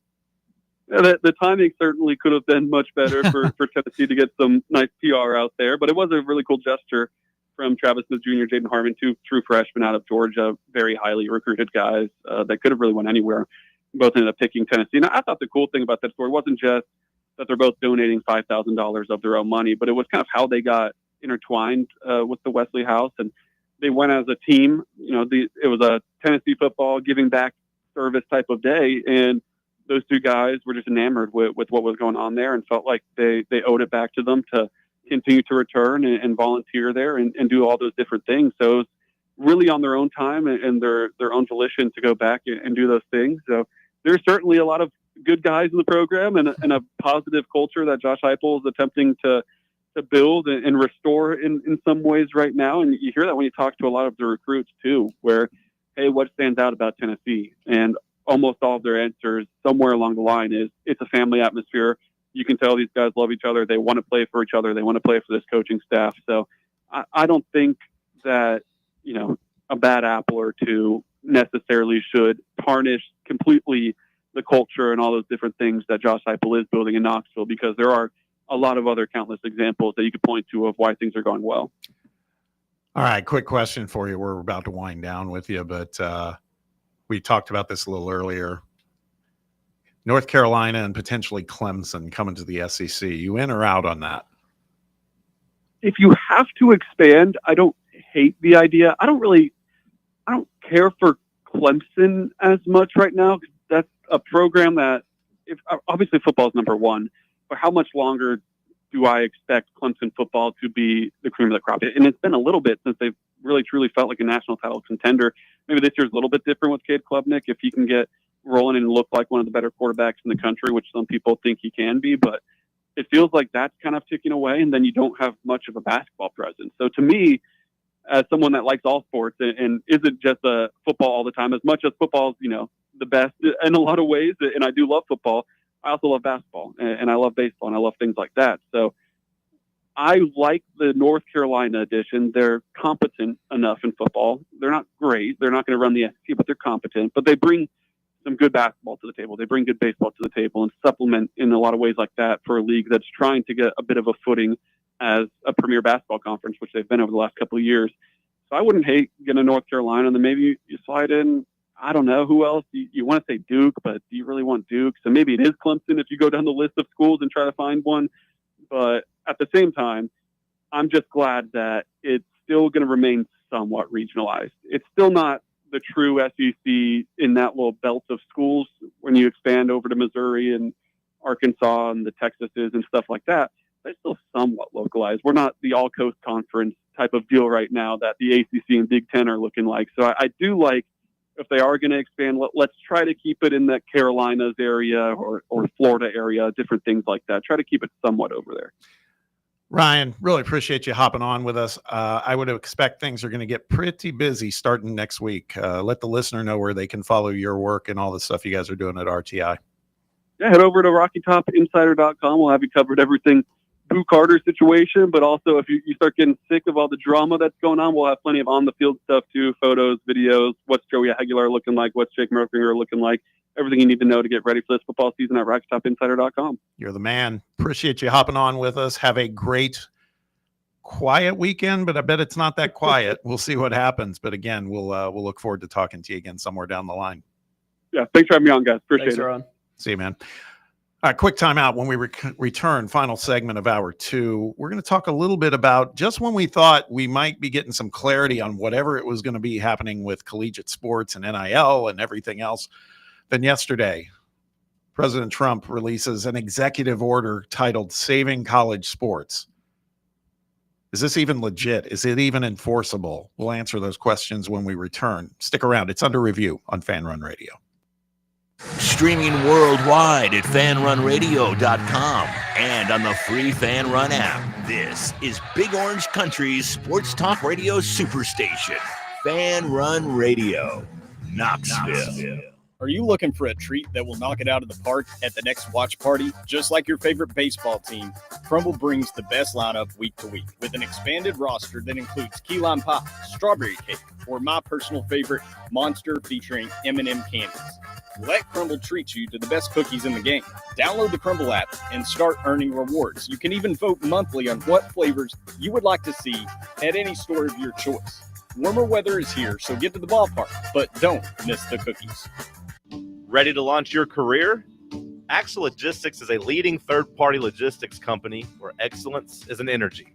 With an award-winning culture, Axle proves that positive outcomes come from a positive environment and a work hard, play hard mentality.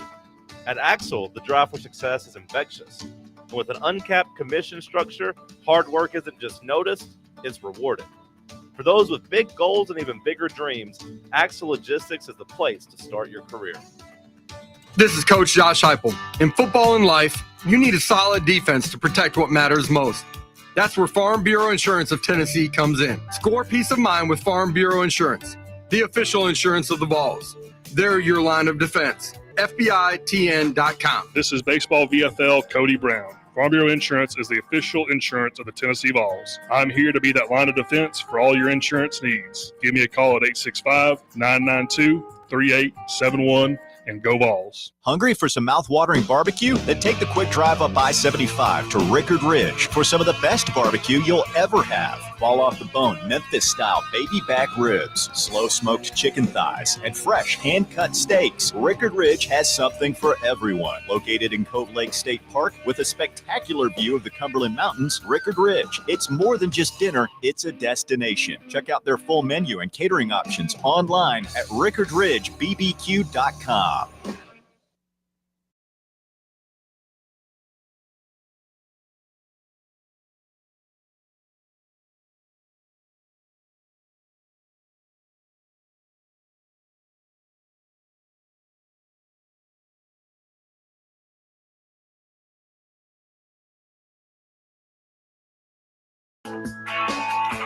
Welcome back. Final segment.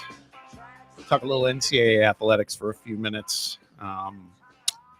So it was just earlier this week that we were talking about, I believe it's the SCORE Act. There was a bill that was signed by a couple of U.S. senators pushing forward the whole agenda with the NCAA in the House, and it was going to force the College Sports Commission, the parent of the NIL Go entity that Deloitte is involved in, to talk about how they were going to handle NIL collectives, because there has been a lot of concern about massive guardrails being put on those collectives. At one point, they were talking about any deal that was $600 or more would get scrutinized by this NIL Go entity, which seems like almost an impossible amount of work to handle and keep things on track.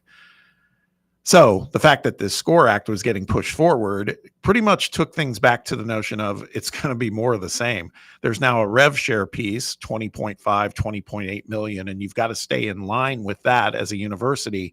But then NIL collectives could still operate freely. That was earlier in the week. But in our country these days, things change quickly, no matter what the story is, no matter what the topic is. And yesterday, President Trump released an executive order on college sports. The title of it was called Saving College Sports. This one's interesting because it's a 5-page order, has a lot of words. Members of his cabinet would be involved overseeing it. Here's the thing. Right off the bat, and a guy we lean in with heavily, he's a friend of the show. He's been on before, Ross Dellinger with Yahoo. He covers this stuff really well. And so I kind of cross-check it with him. And the question is, does this really mean anything? And the answer to that is, by all accounts, not really, at least not yet, okay?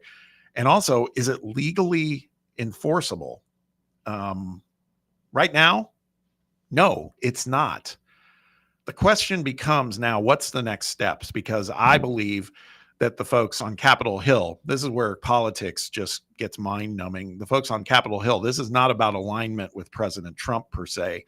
It's another group that's going to be trying, and they're politicians, to get this SCORE Act pushed through. Because again, they got things in motion earlier this week. It makes me wonder if they were trying to get in front of the executive order, because there's been talk about this for a little while. It just hadn't been realistic or an actual tangible document until it just came out yesterday. Garrett, I know this stuff probably makes your head hurt, but at the same time, this is part of our new future. How do you feel about this? Because there is one argument that they're saying that this executive order, one of the missions would be to help the non-Olympic, or the Olympic sports rather, so in other words, the non-revenue generating sports, and making sure they get some money, and that it's just not the Wild West. It kind of goes back to why all this stuff started happening with the House versus NCAA hearing to begin with. Do you have any position on this, or are you just like, I don't care, I care about the games on the field? Yeah, no, I mean, I'm definitely in the realm of caring about the games on the field. It seems like one of those things where it's, good intentions behind it, but, kind of what you said, like, how do you enforce the rules behind it? There's really no agenda to go off of what happens if a school breaks the rules or what happens, in that case scenario. And I don't think, I obviously haven't read the whole document of all 5 pages. I don't know how deep you got into it, but yeah, from everything that I've heard, it just seems like it doesn't, there's nothing that you can do to figure out a way to, get those people in trouble that do the wrong things. But yeah, anytime you have politics in sports, it's kind of mind numbing. It's not exactly something that you want, but here we are in the NIL era where the president of the United States is having to sign executive orders to quote unquote save college sports. I don't know that this is necessarily going to do so, but like I said, it seems like it's in good intentions. I just don't know how much it's actually going to do. Yeah, I think, we talked about, again, protecting, the whole Olympic sports piece. Also, they highlighted one of the big directives in here is protecting scholarships for non-revenue sports, because that is an actual legitimate concern. To me, it's just like one of these deals where there's things happening from different angles, and I just wonder if this continues to slow the process. So everything that we heard just a couple of days ago, and I'm not sure I loved it, but I was like, I just want clarity. And at that point, it's like, okay, so we're back to normal, where schools conceivably could be spending 35, 40 million, maybe more each year in paying student athletes.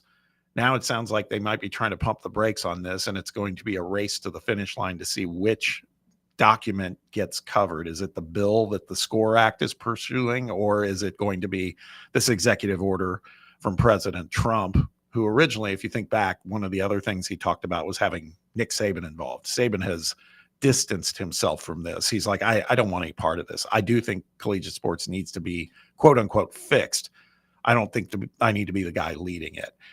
So what that means then is, right now, at least, what Trump's talking about is bringing in cabinet members to get involved, Attorney General and others. And my only 2 cents on this is it feels to me like we have quite a few things in the hopper as a country that need to be addressed. And I'm not sure saving college sports is as high on the list as it's being put. It shouldn't be there, is what I'm getting at. Let's get some of the other, I'm not going to go into a political rant on a sports talk show, but it just feels to me like this is, man, let your senators on the Hill work through this.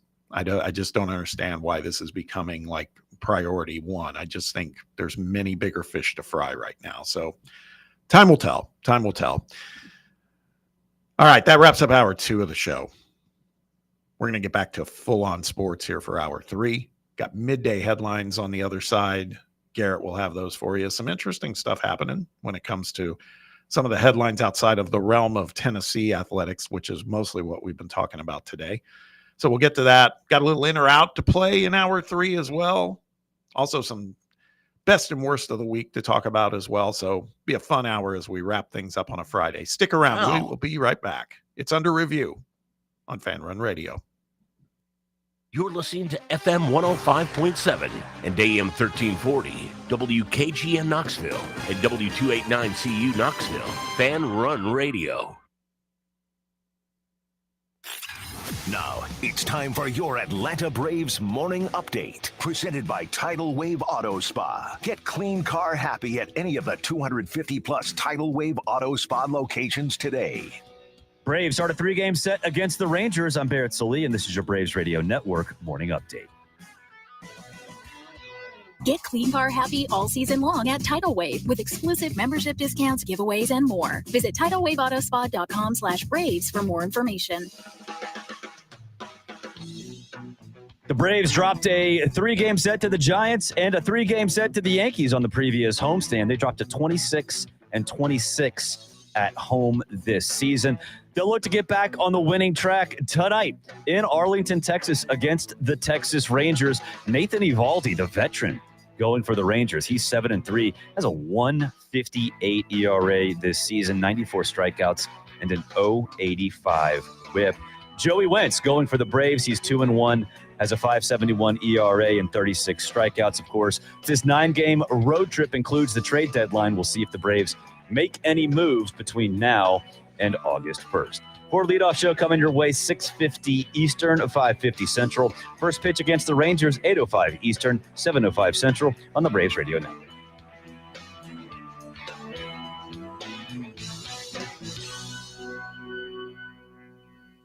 When it's past high noon, it's time for a vodka soda made with a vodka you've actually heard of. I'm talking White Claw vodka soda made with White Claw premium vodka. JB Smooth only drinks vodka soda made with the world's smoothest vodka. And you can too. Pick you up a bottle of the triple wave filtered vodka that's been distilled 5 times. White Claw premium vodka comes in 4 flavors: black cherry, mango, pineapple, and just vodka. You haven't had vodka like this. No one has. White Claw premium vodka. Please drink responsibly. Running a business, coaching a team, planning your next big event, you need more than just gear. You need SM Athletics and Logo Solutions. Custom uniforms, branded apparel, promotional products, done right, done fast, and built to show off your brand with pride. From local businesses to high schools to major universities, SM Athletics is trusted by winners. Get real service, get real quality, get noticed. SM Athletics and Logo Solutions, where your brand comes to life. Visit smathletics.com and let's build something great together.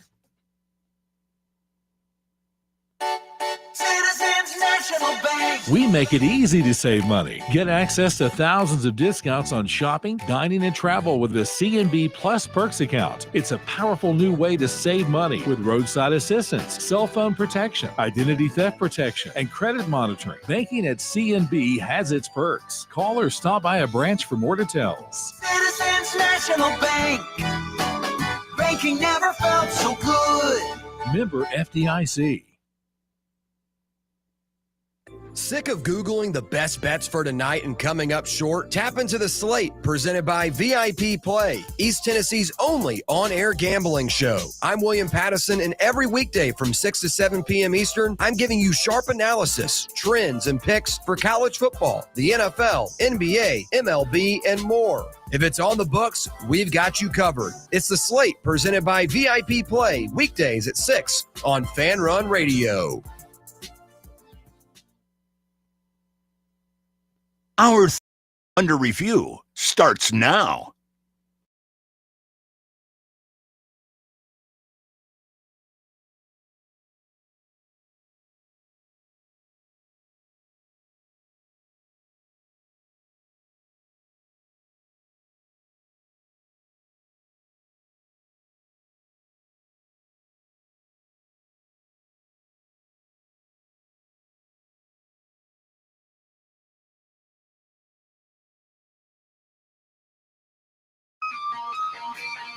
Welcome back to the White Claw Hard Seltzer Studios of Fox Sports Knoxville Fan Run Radio. It's Under Review on a Friday as we wrap things up, heading into another weekend just that much closer to football season.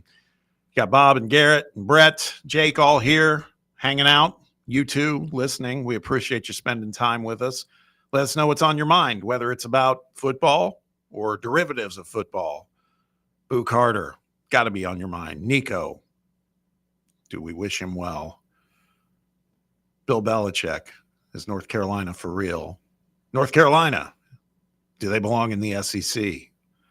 Let's talk about all of it. Let us know what's on your mind. Phone lines are open. Text box is open too. The same number will get you to both. Area code 865-966-3435. That's 966-3435. You can also weigh in on X at Fox Sports Knox. Time for some midday headlines, things happening around the world of sports. And for that, I turn things over to Garrett Armbrust. Some scary news that I saw yesterday kind of coming out of the KU basketball program as Coach Bill Self yesterday underwent a procedure to have 2 stents inserted after feeling unwell and experiencing quote-unquote concerning symptoms earlier in the day, the school announced. He was transported to the Lawrence Memorial Hospital, remained hospitalized, but is expected to fully recover. I believe the article was then updated. He's supposed to be able to leave the hospital at some point today, but this is the second time in 2 years that he's had a heart-related issue, going back to 2023, where he basically had the exact same procedure.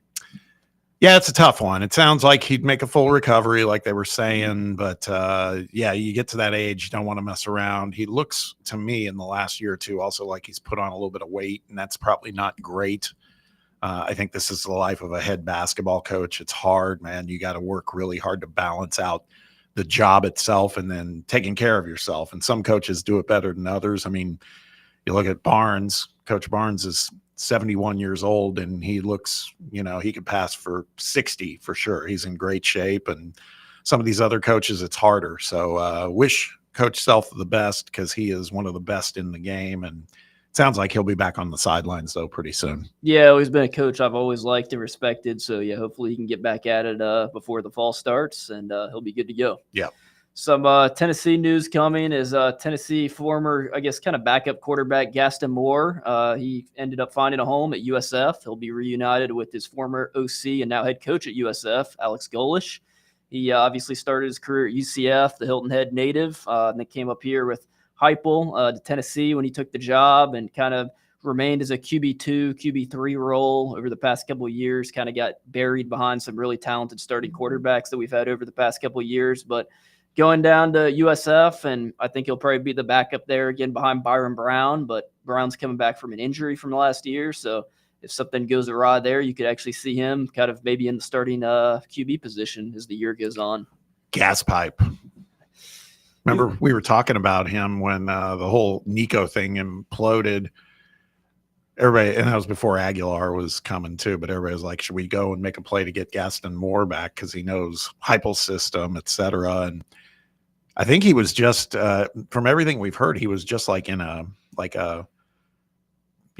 working in the public workforce like everyone else when this came about. So guess he's going to get a little more run with Golesh. Yeah, no, he's always been a guy that I think everyone's liked. Got a little bit of playing time. I remember in the Mississippi State game last year, came in for that one play when Nico kind of got banged up in the Alabama game and threw an interception. But he had his moments while he was at Tennessee over his career. He had a couple hundred passing yards last year, I think. So I think Tennessee fans will definitely want to see him succeed down there in Tampa. Some more Tennessee news coming on the basketball front, as Tennessee has offered a 5-star power forward Christian Collins on Thursday afternoon, shared on X. Collins is a 5-star recruit and is the number 2 player in the entire 2026 recruiting cycle. 247 has him second in their composite rankings. 6'8", 200-pound prospect. And he also ranks as the number 1 power forward in the country. He's a blue chip recruit. LA native, and attends St. John's Bosco in Los Angeles. How do we feel about this? I mean, from the standpoint, it's kind of not our style to be hopping into the mix on these 5 stars like we have been recently. Do we think that this is just trying to stay in the mix, or do we think it just feels kind of out of character for us?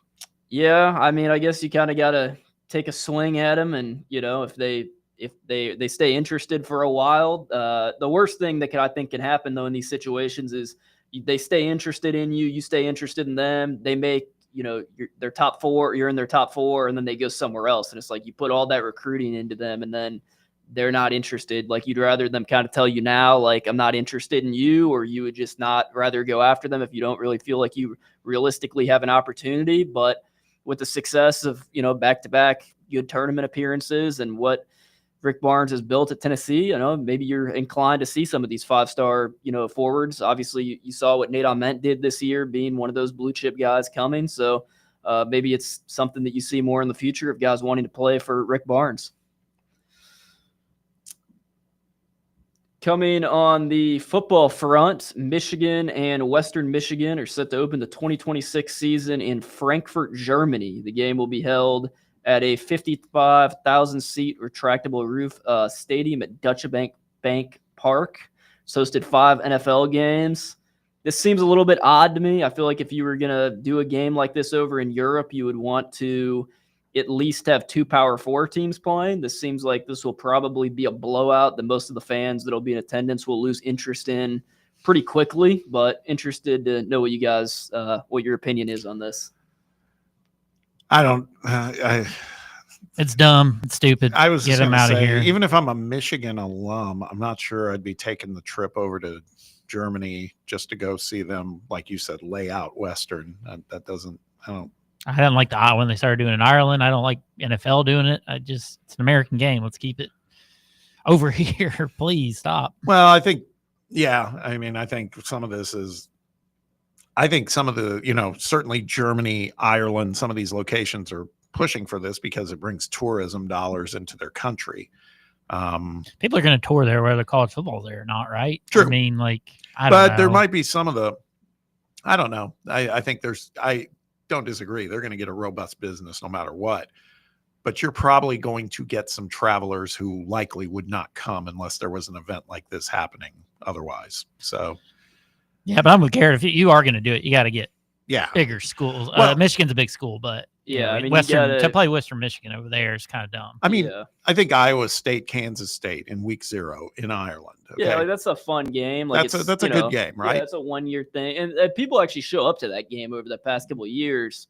Yeah, and Notre Dame and Tech played right over there in Ireland. Did they do that a couple of years ago? Last year was FSU and who did Georgia Tech play? Florida State. Florida State, yeah. Yeah. Navy played somebody a couple years ago. I think it was Navy and Notre Dame. Maybe that's what it was. And Notre Dame ran them out of the stadium. Who Tech played and that popped in because DJU was so yeah. bad. Yeah, no, that was Georgia Tech won on that game-winning field goal last year, and everyone thought that they were taking down a powerhouse team, and they ended up going 2-10.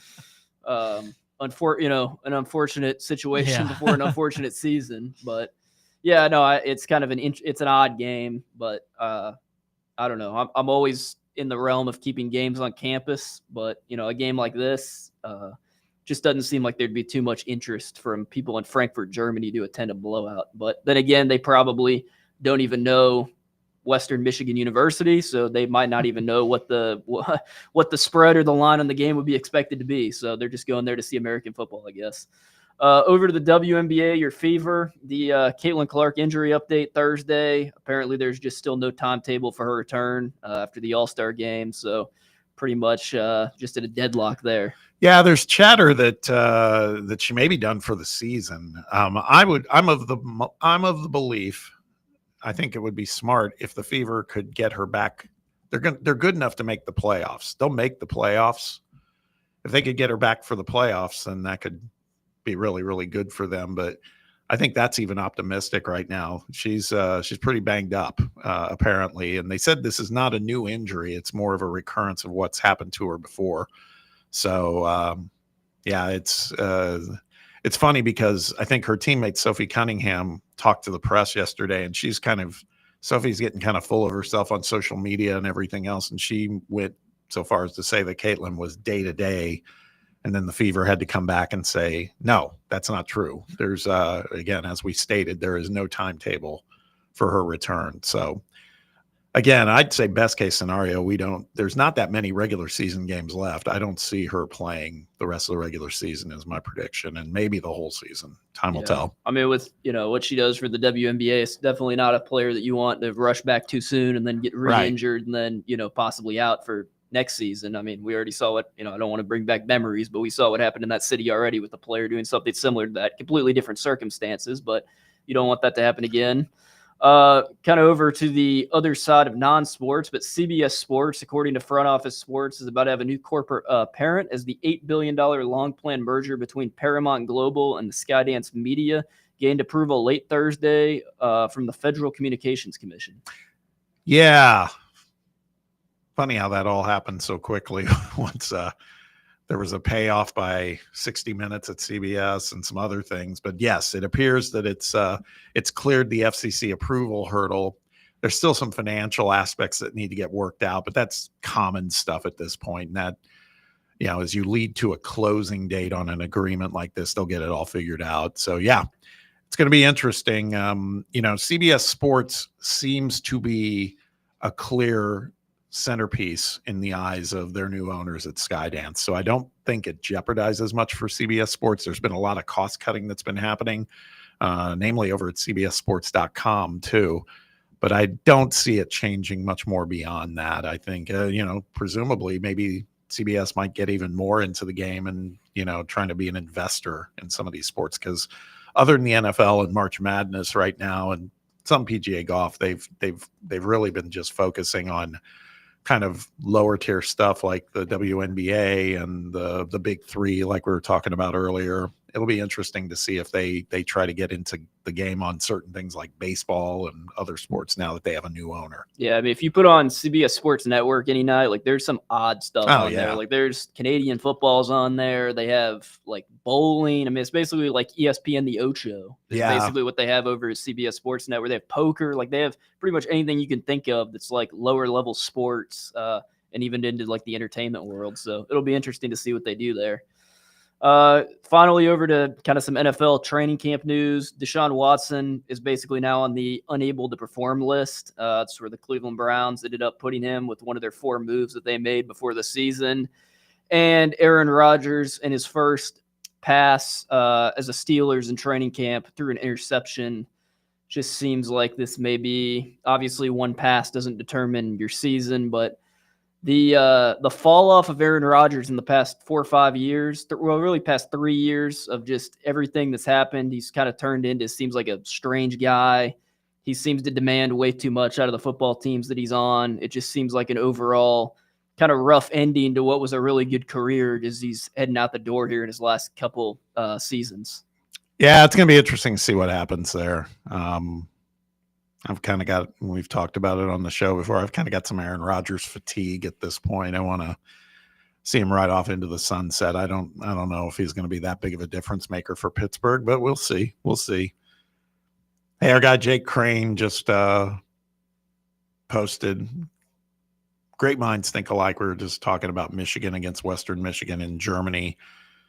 He reposted on 3 stating that news that they'll open the 2026 season in Germany. And he just wrote simply 3 words. This idea sucks. He's not wrong. He's not wrong. I think we all agree on this at this point in time for sure. You know, one thing we did not talk about, it kind of maybe is an interesting commentary on things. We talked about Big Ten Media Days, and I think I rattled through a bunch of it saying, we didn't want to hear about anything yesterday in day 3 of Big Ten Media Days other than what Nico Iamaleava had to say. That said, Lincoln Riley was there yesterday talking on behalf of USC, and it just hit me. It's kind of like, is USC, they're not irrelevant, but is the luster off the USC Trojans as a football program at this point? I don't know. They have a pretty good offense that's coming back this year. It really depends on what Jaden Maiava does at quarterback. He was kind of hit or miss all season and then played really good in the Texas A&M Bowl game when they played in the Las Vegas Bowl. I listened to some stuff that Riley said yesterday, and he basically said that Maiava had made a very good step forward this offseason. He was using his legs more. So if that's actually true and that's the case, then they should have a pretty good they return Mekhi Lemons and Jacoby Lane, who are 2 of the premier wide receivers in the Big Ten. Obviously, their bugaboo over the past couple of years has been their defense. They brought in Lynn last year as the new defensive coordinator, and he definitely helped them step up. And obviously, they beat LSU in the season opening game, and they beat Texas A&M at the end. So they did beat 2 SEC programs last year, which was impressive. Or did they beat? Maybe they did lose to LSU. I can't even. No, remember. they beat LSU. They did beat LSU. I was second guessing myself on that, but yeah, still, it was a season opener, yeah. Garrett. So LSU never wins season openers. That's true. Yeah, that's but still, the defense is always going to be the question mark there. Lincoln Riley's put up great quarterbacks. That's never going to be the question. The issue is, are they going to give up 40 points a game like they do every single year? And I think that's what's going to separate them from being 7-5 or 9-3. So yeah. Just saw another post from Josh Pate on X. When I am college football commissioner, anyone who even mentions playing games in Germany will be fired with cause. It's like everybody's down on this this Germany thing. I love it. I think Did y'all see that story on the Memphis DB giving the playbook to? Yeah, I think we were gonna touch on that later in the hour. Sorry. No, you're good. That was definitely one of the craziest DMs I've ever seen between a player and another player. Like, I'm still trying to figure out how the DM got leaked. Like, did he just like snitch on himself basically, or like, I don't know. Part of me even thinks it might even be like made up. Like, I don't understand how that gets leaked. Like, that's not something that he would want people to know. I wouldn't think that that's something that Owen McGowan is sharing with anybody. So I'm not really sure how the Memphis 247 or Rivals reporter ended Yeah. up getting the leaked text message, to be honest with you. We were just talking earlier in the week about why is the Big 12 not interested in Memphis joining the Big 12? And it's like maybe There you go. maybe Brett Yormark should repost this going, and you wonder why we don't want Memphis in this conference. Just seems like there's Some of your Connor Stallions without being Connor Stallions. there's always some shady stuff that goes on there. Oh. Oh well. All right, we're gonna take a break. When we return, it's time for a little in or out, our summertime game. Jake is at the wheel on that one. It better be good, Jake. No pressure, but you got a few minutes if you need to tweak it at all. But we're counting on you, man. We'll get to that. We've already had a lot of stuff going on this week. Taste tests with ice cream sandwiches and chips, and can't wait till we get back to full on sports. I mean, it's been fun. Don't get me wrong, but we gotta get back to the sports side of things. But in the meantime, we're gonna play a little in and out. Stick around. We'll talk through it on the other side. It's Fan Run Radio. You're listening to Under Review. Check out our new and improved website at fanrunradio.com. Hi, I'm Dr. Mike Costa at Knoxville Smiles. Here at Knoxville Smiles, we're all about making it easier for you to see the dentist. That's why we're now open until 7 p.m. on Tuesdays and Thursdays. If going to the dentist in the morning or during normal business hours doesn't fit your busy schedule, come see us a little later. Call 865-539-1776 to schedule your appointment, or just visit us online at knoxvillesmiles.com. Smile brighter with Knoxville Smiles. Yeehaw! I've been hooting and hollering ever since I started betting with the VIP Play app. VIP Play has more than 200 leagues, every bet type you can imagine, live betting and live hosts, all with 24/7 support from real live people when you need them. Start betting better with the VIP Play app today. Don't be a better, be a better with VIP Play today. Download VIP Play today or head to VIPPlayApp.com.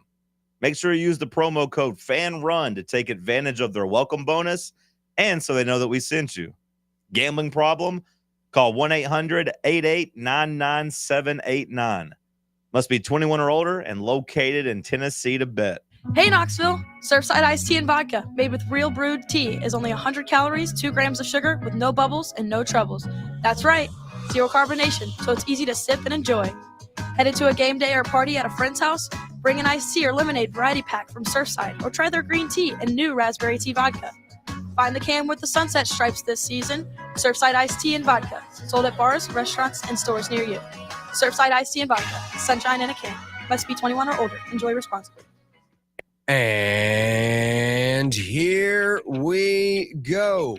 It's William Pattison, and this is your daily invite to Overtime on Fan Run Radio. Weeknights from 7 to 8 p.m. Eastern, I'm breaking down everything you care about, from the latest Tennessee Volunteers news to bold takes on college football, the NFL, and NBA. If it's happening in the world of sports, I've got an angle on it. You bring the passion, and I'll deliver the truth, the fire, and the facts. It's Overtime with William Pattison, weeknights at 7, only on Fan Run Radio. Ready to launch your career? Axle Logistics is a leading third-party logistics company where excellence is an energy. With an award-winning culture, Axle proves that positive outcomes come from a positive environment and a work hard, play hard mentality. At Axle, the drive for success is infectious. And with an uncapped commission structure, hard work isn't just noticed, it's rewarded. For those with big goals and even bigger dreams, Axle Logistics is the place to start your career.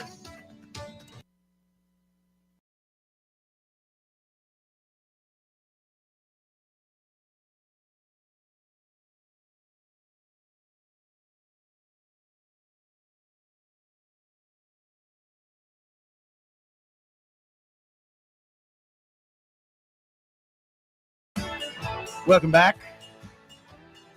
It's Friday and it's summertime, so it's time to play a little bit of in or out. And just a reminder, the way we do this is there'll be some topics, and the question will be just hypothetically, mustard on your hot dog. Are you in or are you out? me, I'm out. And I know that's weird. Most people are like, what? I'm a ketchup on a hot dog guy. Hope that wasn't one of your topics, Jake. It was not, no. But that's the whole premise of it. And I think Garrett, have you played this? Have you been on here? Yeah, I played it once and I filled thought in. so. Yeah. No, it's pretty self-explanatory. rules. Yeah.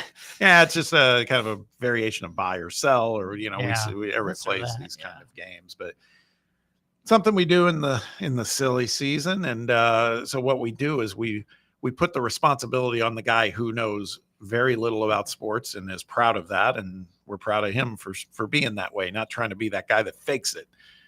But he's got a lot of other interests, and so he always can bring some good heat when it comes to playing some in or out, and that's our intern, Jake. So, Jake, take it away. All right. So it's been a big summer for movies and film. So when I was thinking of putting together, we're doing some movie genres today.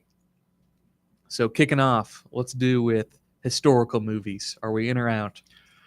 Elaborate a little bit when you say historical. The first thing that comes to mind is historical fiction, like Saving Private Ryan, or stuff that actually happened, like Hacksaw Ridge, or set in war eras or stuff like that. I'm in. Yeah, I'm in. I like those kind of movies. Yeah, I can always make time for that kind of movie. Say movie, probably leaning out, but if it's like a Netflix documentary of something that happened that like I wasn't alive for, that I want to go back and see, that's like put together in a cool way, I think I'm in on that. I've seen some pretty good like Netflix documentaries on interesting like moments in history, but I don't know. I feel like a movie I would get maybe a little more bored than a documentary where it's kind of moving quicker and more things are happening. Yeah, I think I'm in for some of them, but a lot of them they tend to be kind of long. I think that goes along the lines with Garrett saying, a little boring. Can get that way, but I think I'd lean probably in. I do like my fair share of the historical movies, I would say, and sometimes there's historical shows and things like that. So, but yeah, I'd say I think I'm more in than out. Can I qualify mine before you say go ahead. your decision, in or out, Jake? And I'm still in. But the ones I'm really in for, because Brett made a really good point. Some of these are extremely long, and I think what I would prefer, the ones I've loved, have been on TV and have been like Band of Brothers or The Pacific, where it's like multi-episode series. It's a limited series, and you get to watch parts of it, right? And you don't feel like it's a movie, and excuse me, you're interrupting the movie, pausing it. And this way you can be like, okay, I'm catching 2 episodes. Like, of this. did you like Oppenheimer? It was just so long, very long, but it was good, but it was just could have done without it being so long. But that's an example, I guess. Yeah. Jake, where do you net out? I'm in. It's just me. I could be a little picky on the time of the movie. Like if it's in like the Victorian era and stuff like that, I could not care at all. But if it's in a World War or something, I'm in. All right, next up we have rom-coms. Are we in or out? Such a wide genre. I know. Mm-hmm. By and large, I'm out. Yeah. Now, there's been a few, like When Harry Met Sally, and I mean, there's something about Mary, okay? Like something that's just totally wild, like that of Farrelly Brothers movie. That I'm in on, but some of these other ones I've seen in the past, mostly because it's like a date night or something, we're going to see it, my wife and I. I'd say by and large, the majority of them I'm out, but there's been a few that I've liked. I will say that. Yeah, I can't say I've watched too many romance comedy movies my lifetime. Probably just not something that a ton of 21-year-old males watch as their first option. So for that, I'll say I'm out. Nothing against them. Maybe as I get older, it'll be something that I tune more into. But I don't think I have the large enough supply of movies that I've watched to make a correct answer on that one. There hadn't been a good one in a while. I don't feel like there were a lot of good ones like 20 years ago when I was kind of in that same age as y'all. But I remember some good ones. There was definitely some good ones that I remember. And but I think today I'm probably out on them, though. I think, like you said, it's definitely a younger crop kind of movie than I'm into these days. So right now I'd say I'm out on them, but 20 years ago I was probably in. Yeah. I'm probably out as well. I'm sure my mom knows some good ones that maybe we can watch, but yeah, I'm probably out on that. All right, next up we have horror movies. Are we in or out? God, there's so many now. That's the thing. And I just feel like they've gotten worse. So just real quick, I mean, you may have it like horror thriller, or are we talking? I have you thriller yeah, on there. Okay, I have just thriller had on to- here, because but those are kind of similar, yeah. different, but yeah, okay. So, but just horror, okay. All right, so it is like horror, like Yeah. elevated horror, that type of stuff. You know what's weird is I find myself always drawn in by the trailers or the commercials I'll see for these movies, but then I rarely watch them. So I guess my point is, I guess that's out, but it's more like disinterested than I am like I just hate horror movies. I just don't find myself. Look, here's the thing: there's so many options out there to consume movies, TV shows, what have you, and there's not enough time in the day to do it all. And so I think I make the conscious choice of this genre just doesn't mean that much to me. So I guess I'm out, but I'm not like, God, they suck, I'm out. I just don't care to make the time to watch them. I think I'm just kind of the same way. It's not really a genre that I wouldn't say I enjoy horror movies, but I honestly haven't really watched that many of them in my lifetime. I will say, when you look at some of the best horror movies of all time, they all seem to be movies that have happened 15, 20 plus years ago. It seems like some of the new ones that you see at the theater and you see the preview of them, you're just like, what did I just watch on the screen? Like, it just seems like it's kind of too much. And it just seems like Hollywood now with horror movies, they're just kind of going on a very wild road of some of the previews that I've seen. So yeah, I'm probably out, but I wouldn't say like I'm out. Same thing with what Bob said. Like, I don't necessarily hate them. They're just not like my first option. Yeah, back in the day, the horrors were kind of more scary. Now horror seems to be the more blood and guts and gore and stuff they can throw in their slasher type movies, and that's just not what I'm into. I've seen them, the Halloweens, the Silence of the Lambs, and things like that. I've seen them. Don't really enjoy them. I don't. So I will say I'm out on the horror scene, I would say. I'm in all the way. I will have to agree, though, they've progressively over the years been downgraded. I mean, nothing beats, the original John Carpenter's Halloween or The Thing or Alien and all that with all the practical effects and stuff. But if there's a good one, I'll see it. The previews are also, it's a big stereotype now. They're all predictable and most of them are kind of boring.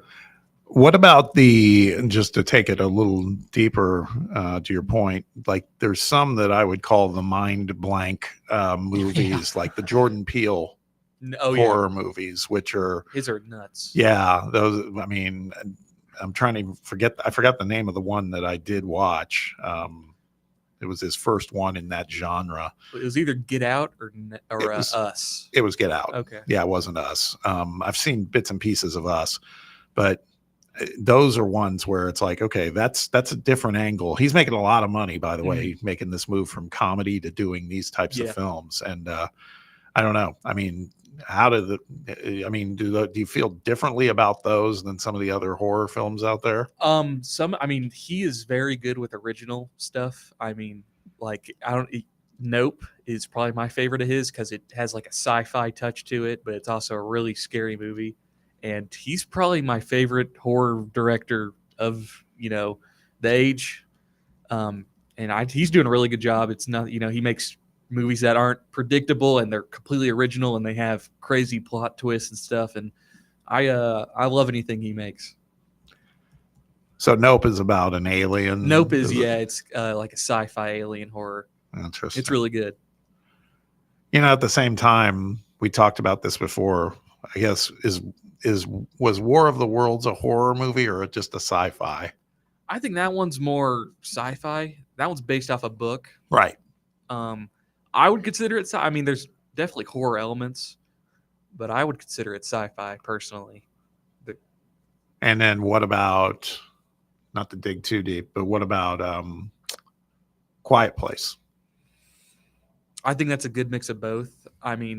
War of the Worlds definitely leans more on, like, oh, these aliens and they can do all this stuff, and Quiet Place is like, oh, there's these we don't know anything about them.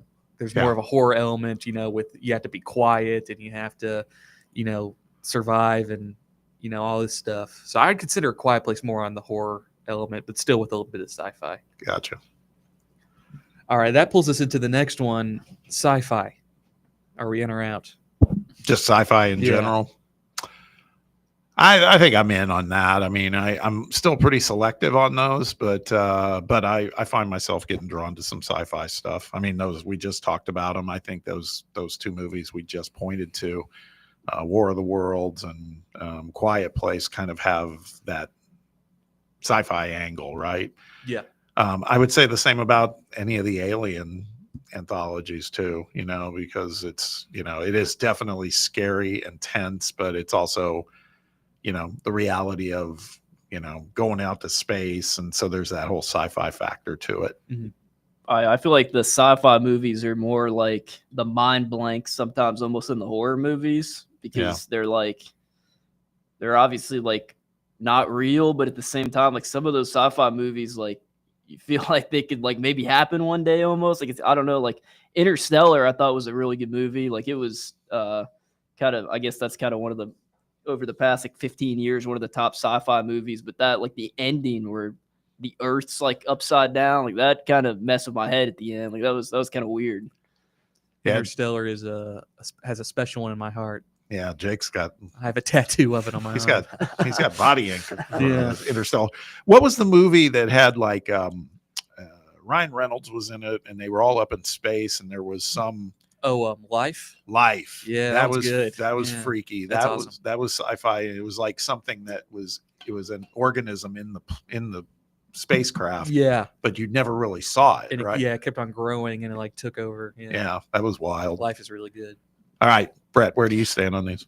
Yeah, I think I like them. I like some of the Terminator movies, the Jurassic Park. I enjoyed that. Maybe not all of them. They've kind of gotten a little bit out there now, but just looking through it, I didn't mind some of the Planet of the Apes. I'd say I'm probably just thinking about Independence Day. I think is kind of a sci-fi. It's one of my favorite movies. I kind of at least once a year. Yeah. But just kind of off the top of my head, just thinking of some of those movies that are sci-fi that I've enjoyed. I think Blade, some of those with Wesley Snipes, things like that. So I'd say I'm in on those. So Did any of you guys see RoboCop? yeah, the new any of them. Like there's a few of those from older ones. I've seen the new one. I've seen the original one. I haven't seen the new one. Yeah. The Matrix, I think, was another one that was kind of sci-fi. I struggled with The Matrix. I know a lot of people loved it, but The fourth one was one of the worst movies I've ever seen. Yeah. That was horrible. Some of those old sci-fi movies, like the ones in the 80s, like some of those seem to be kind of like the best ones ever. Like the new ones now are just kind of like off the rails, I feel like, from what I've seen. But I mean, some of those like historical ones you were talking about a minute ago, like those are, I mean, some people have those as like some of the best movies like of all time. E.T. Yeah, I mean, that's, God, E.T. Of course, if you're into Star Wars and there you go. Star Trek. I mean, those are all sci-fi. Fun fact, I have never seen any of the original Star Wars movies. I know that's how about like Avatar would be sci-fi, right? Avatar, I'd consider sci-fi. Yeah. I enjoyed that. Yeah. Yeah, it's I went to a couple of the ones that came out later as the prequels and stuff because my kids wanted to go. Really? You never seen the original ones? No, like Empire Strikes Back, Return of the Jedi, none of them. That's crazy. I know, it's weird. I'm all in on sci-fi. I love anything with an alien aspect or a big robot or a big monster or something like that. It's probably my favorite. I feel like these are almost get to know Jake segments too. I had a little bit of fun making up this one, but yeah. All right, last one on here we have Thrillers, which I watched this movie the other day. Have you all? I would classify it as a thriller. I'm not sure. Have you all seen Gone Girl with Ben Affleck? Yes. Yeah. I watched that for the first time. That was an excellent movie. Yeah. Now, Gone Girl was great. Thrillers, I'm 100% in on. Those that will, and it's that kind of movie what you just talked about. Those are the ones I would be. Yeah, I'm down with those for sure. Those are also now like the best shows like to watch. Yeah. I think on TV. Yeah. Thrillers are probably a better show. It's Yeah, better in I a show think- than a movie. At least today. Yeah. Yeah. Now I'm in on Thrillers. Yeah, I would say Thrillers got to be like one of the top genres in like television or movies. I would think of at least box office sales. Like it seems like every year one of the top movies is a thriller. Like that's just kind of I would say I'm in on those. Yeah, I'm definitely in. I love a good thriller, no doubt. TV or movie, I'd say those are definitely go to outside of your action stuff. But yeah, I think the thriller's right there, top of the. Go ahead. Yeah, I'm all in. Especially with like, I would classify the Mission Impossible movies as thrillers somewhere in there. They have a good thriller aspect to them. Yeah, see, that's one I was going to add here was action, because I think it depends on how you cut it. That one I think it's kind of a hybrid. It's kind of thriller and action. So I'm going to take action, and I would say I'm in on those too, because I think, I'm just thinking of recent stuff like Top Gun. That's action, right? Yeah. Those are action movies. Fast and Furious. Fast and Furious. I mean, those are ones those to me. Okay, have you guys ever seen any of the Sherlock Holmes movies with Michael? Not the older. Are you talking about the older one? No, the new ones. It was Jude Law and Robert Downey Jr. Robert Downey, yeah, not Michael Downey. yeah. Robert Downey. Mhm. Those are great, man. Those are like just like that was back when I was doing a lot of business in London, and one of the guys that worked for me in London would always call it. He'd be like, "That's a proper romp," is what that is. And yeah, because they loved them over there too. Yeah. They thought they were great. Those, and I consider that like a mystery / action. I think movie. Top Gun, like you said, I think Top Gun can be considered a thriller. Like I can see a Get on your thriller, edge of the seat like a if it- thrilling yeah. edge of your seat, like some of those. Yeah, it's Gonna a get lot of shot action, but down, it's yeah. thrilling to see it like on the big screen, like those. I think pretty much anything Tom Cruise is in is gonna Pilot, be, Pilot. Yeah. Yeah. The issue with some of those like like action thrillers, like they just like they go like 9 parts in the movie. Like they're on like Mission Impossible. Like That's true. Fast and the something like- Furious. Yeah. Like I don't know. Like you need that many. Like, Yeah, I don't I guess know. that's a good point. Yeah. Yeah, I'm always down for a thriller, for an action movie. Not so big on rom-coms, not so big on horror. Straight comedy, like The Big Lebowski, things like that. Will I'm you be watching Happy Gilmore too? Oh yeah, I'm down for I need to that. rewatch the first one. It's Without been a minute. doubt. What Without about a doubt. sports movies? That's a good one. Sports movies. Now Jake's out of his element. I don't know if you've watched any of Actually, Jordan Peele's next horror movie is based Oh, on a that football one. Yeah, I seen that. That one looks weird. I'll be checking that one out. What's Yeah. that one called? It's called Him. Him. Oh, okay. Yeah. Yeah, it's almost it looks like it's a kid who is so driven to be like the greatest athlete. Yeah, he makes he, like a deal kills with or something, yeah. the devil or something. It's got some supernatural vibe to it. Sports movies, it depends. I've seen some really bad ones, but there's some good ones. Bear on the Drive, and he should be shackled This one for this. tears you up, Bob. Yeah, he hates Hoosiers. He refuses to watch Hoosiers. It's where I'm from. I shed a tear when I watch Hoosiers. Yeah, It's like it's as good as it gets. Although any genre. yeah, I think it's fantastic. Remember the Titans though is probably the best sports movie. I have I've seen that one. I do like that one. Yeah. Garrett, you brought it up, so where do you net out? I'm sure you love them, but Yeah, I mean, those are pretty good. I mean, Rudy's pretty good. I mean, I was always a baseball kid growing up, so like I like Field of Dreams. I think that's a pretty awesome That's a good movie. one. never seen it. Really? Wow. Yeah, Bob. I know. I gotta see it. I know. You're kind of a baseball guy too. I know, and I've seen clips, of course. Actually, my that favorite surprises movie, me. one of my favorite movies ever, and part of it is my dad. He's from Oakland. He's a big A's fan, and so Oh, when we watched Moneyball, yeah, that that's was a good like awesome because it We was watched like that one in school for Really? Wow. It was in our economics class. We watched it. How to budget? Yeah, yeah. I mean, that's honestly probably like one of my favorite movies ever. Like it's it's a great incredible. Yeah, movie. it's a great movie. This is a deep cut, but Sandlot. if you haven't seen 8 Men Out, you ever Yeah. seen that? Yeah, yeah. About That was the just Black recently. Sox Yeah, scandal. that's a good That one. was just yeah. on Prime not too long ago. They shot a bunch of that in my hometown in Indianapolis. Like all the That's an stadium historical stuff. movie too. Yeah. What you talk about. Yeah, it's great. Sports can be historical. It's great. Racing movies, I saw F1. I talked about that a couple weeks ago. F1's That was a really good good. movie. I like that Talladega one. Nights. There you go, Brett. Talladega Nights is kind of a hybrid, but sports like racing movies, like Days of Thunder way back when was not. I didn't think was that good. Really? Yeah. You like cars? No. Okay. I mean, yeah, it's cute, but no, I'm not 6. So, all right, Jake, good job, man. That was a good batch. Thank you. We'll look forward to next week's too as we continue to make our way through summer. All right, let's hit a final break. When we return, we'll wrap up today's show, wrap up the week. Got some best and worst of the week as well to talk about. Stick around. We'll be right back. It's under review, and you're listening to Fan Run Radio. Big Orange Country's home for sports. This is Fan Run Radio. Sick of Googling the best bets for tonight and coming up short? Tap into the slate presented by VIP Play, East Tennessee's only on-air gambling show. I'm William Pattison, and every weekday from 6 to 7 p.m. Eastern, I'm giving you sharp analysis, trends, and picks for college football, the NFL, NBA, MLB, and more. If it's on the books, we've got you covered. It's the slate presented by VIP Play, weekdays at 6 on Fan Run Radio. What's the difference between an ordinary EV and a Mercedes-Benz EV? The feeling.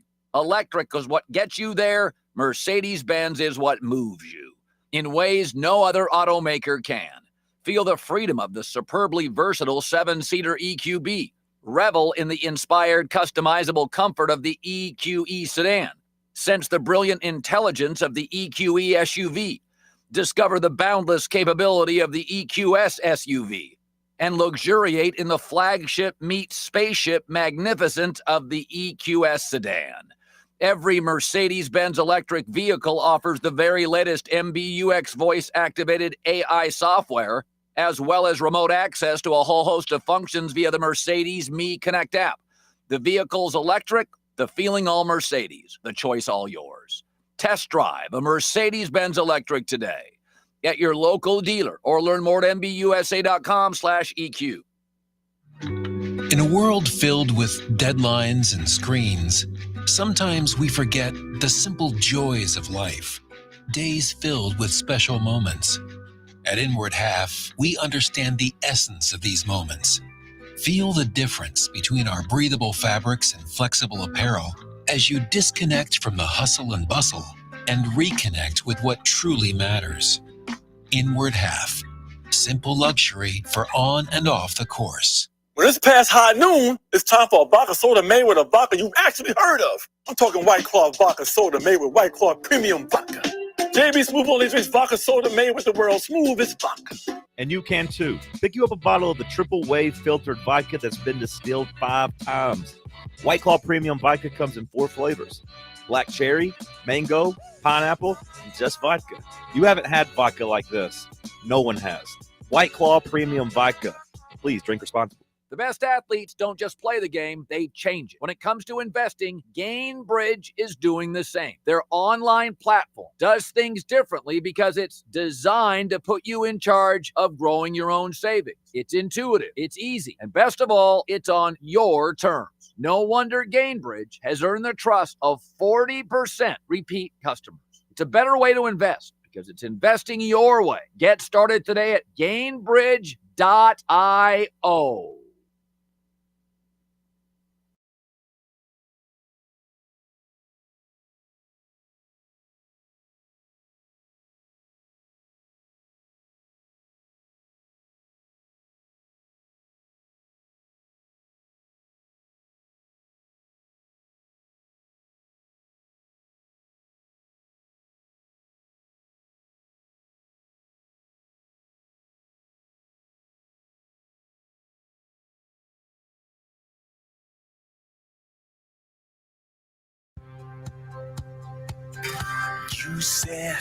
Final segment on a Friday. Special thanks to our guests today, Ryan, Sylvia. Boys, I don't know if you saw this, but man, I'm glad this guy is part of the baseball team. Did you see what Tyler Myatt did in his debut in the Cape Cod League? 470, right? 471, but who's counting? 471-foot home run right off the bat. This guy was tearing up the App League, or the Appy League, as it were. Now he's in the Cape Cod League and doing damage. This guy he might be semi-legendary if he can adapt to the SEC pitching when he comes in. This guy feels like he's a bomber.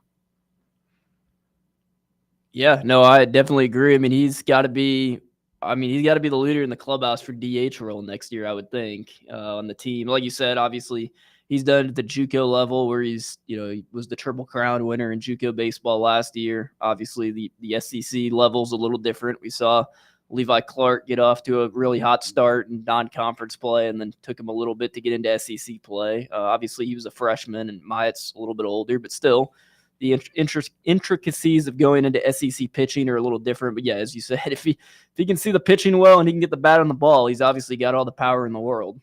Doing it in a wood bat league too, to boot. Yeah, no, I didn't even think about that. So it's probably a 500-foot home run with a metal bat, right? Yeah, it's impressive. It's impressive. So excited about baseball. Yeah, no, I'm excited to get to it. A little preview for the Chase. He'll be having Tony Vitello on next. I'll be on the show. Me, him, and William will be going at it next. So if you're listening right now, make sure you stick it for the next 2 hours, 1 to 3. Hell yeah, that's awesome. Great get. Time for some best and worst of the week. I'll start with you, Garrett. You got anything? It doesn't have to be both, but do you have something either best or worst? Yeah, I got to go back to that On3 post of the guy that sent Owen McGowan the play sheet. The way he sent it is what got me at the end. So he sends them the play sheet, says, here you go. These are all the signals. And then Owen McGowan basically sends back like the crying emoji, like, I can't believe you sent this. Then he says, far left is coverages. He says, I'll send you better list showing you the call. And then he shows basically what the safeties do. Then the last sentence that he sends just had me laughing. He goes, the field safety is the weakest link on the defense. His hamstring is hurting, and he's running out of eligibility. So when you play, he's number 0. Basically saying just go after him. He's got a bummed out hamstring, and he's running out of eligibility. He didn't want to play anymore.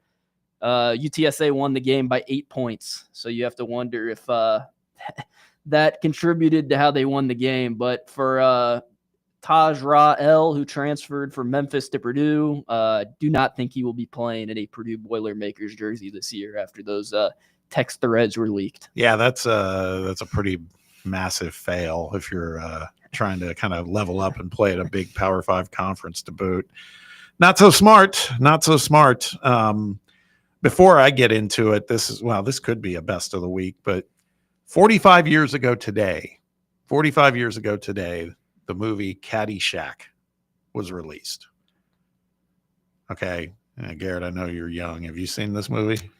I've seen, a little bit of it. I mean, the funny scene where he gets hit in the crotch, and that's always a funny movie part. But yeah, I've seen most. I don't think I've seen it like front to end, but I've seen probably most all bits of the movie. I mean, it's kind of just what we were talking about in the last segment. That's kind of a sports movie. It's a little bit sports, obviously comedy, but it's got a little sports theme weaving through it. So, but that's a classic, man. That's a classic. I lost count of how many times I saw that, because in that summer, I had a friend who was working at the local movie theater, and we would go, my buddies and I would go in for the late showing and just get let in for free.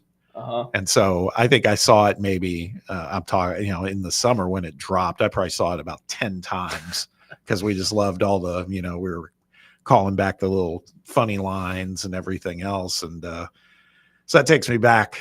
It was an awesome movie. But so Caddyshack, 45 years ago today. Okay. My best of the week is that talking season is officially over. College football camps. Today the American Athletic Conference is doing their media days, which lasts like, a day, basically. They're just blowing through it all, and then it's over. It's all about practice and getting ready for the games, and they're not that far away. So let's get to it. The worst of the week for me, it's also about media days.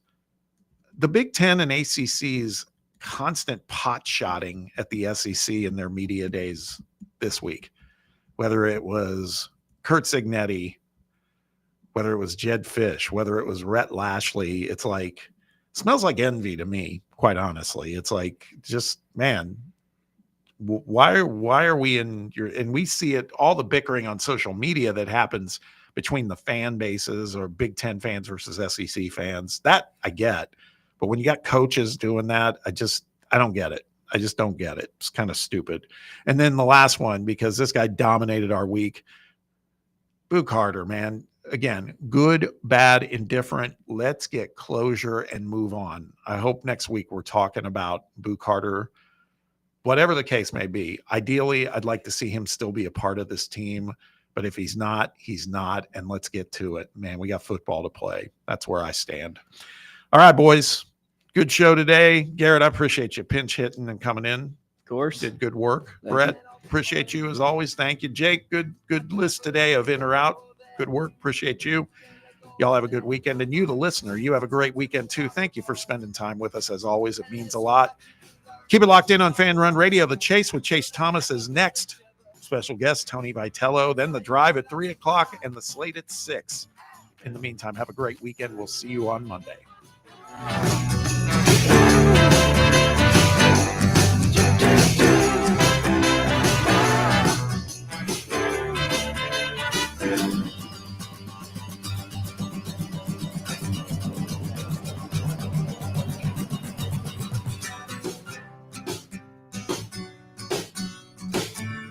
The flagship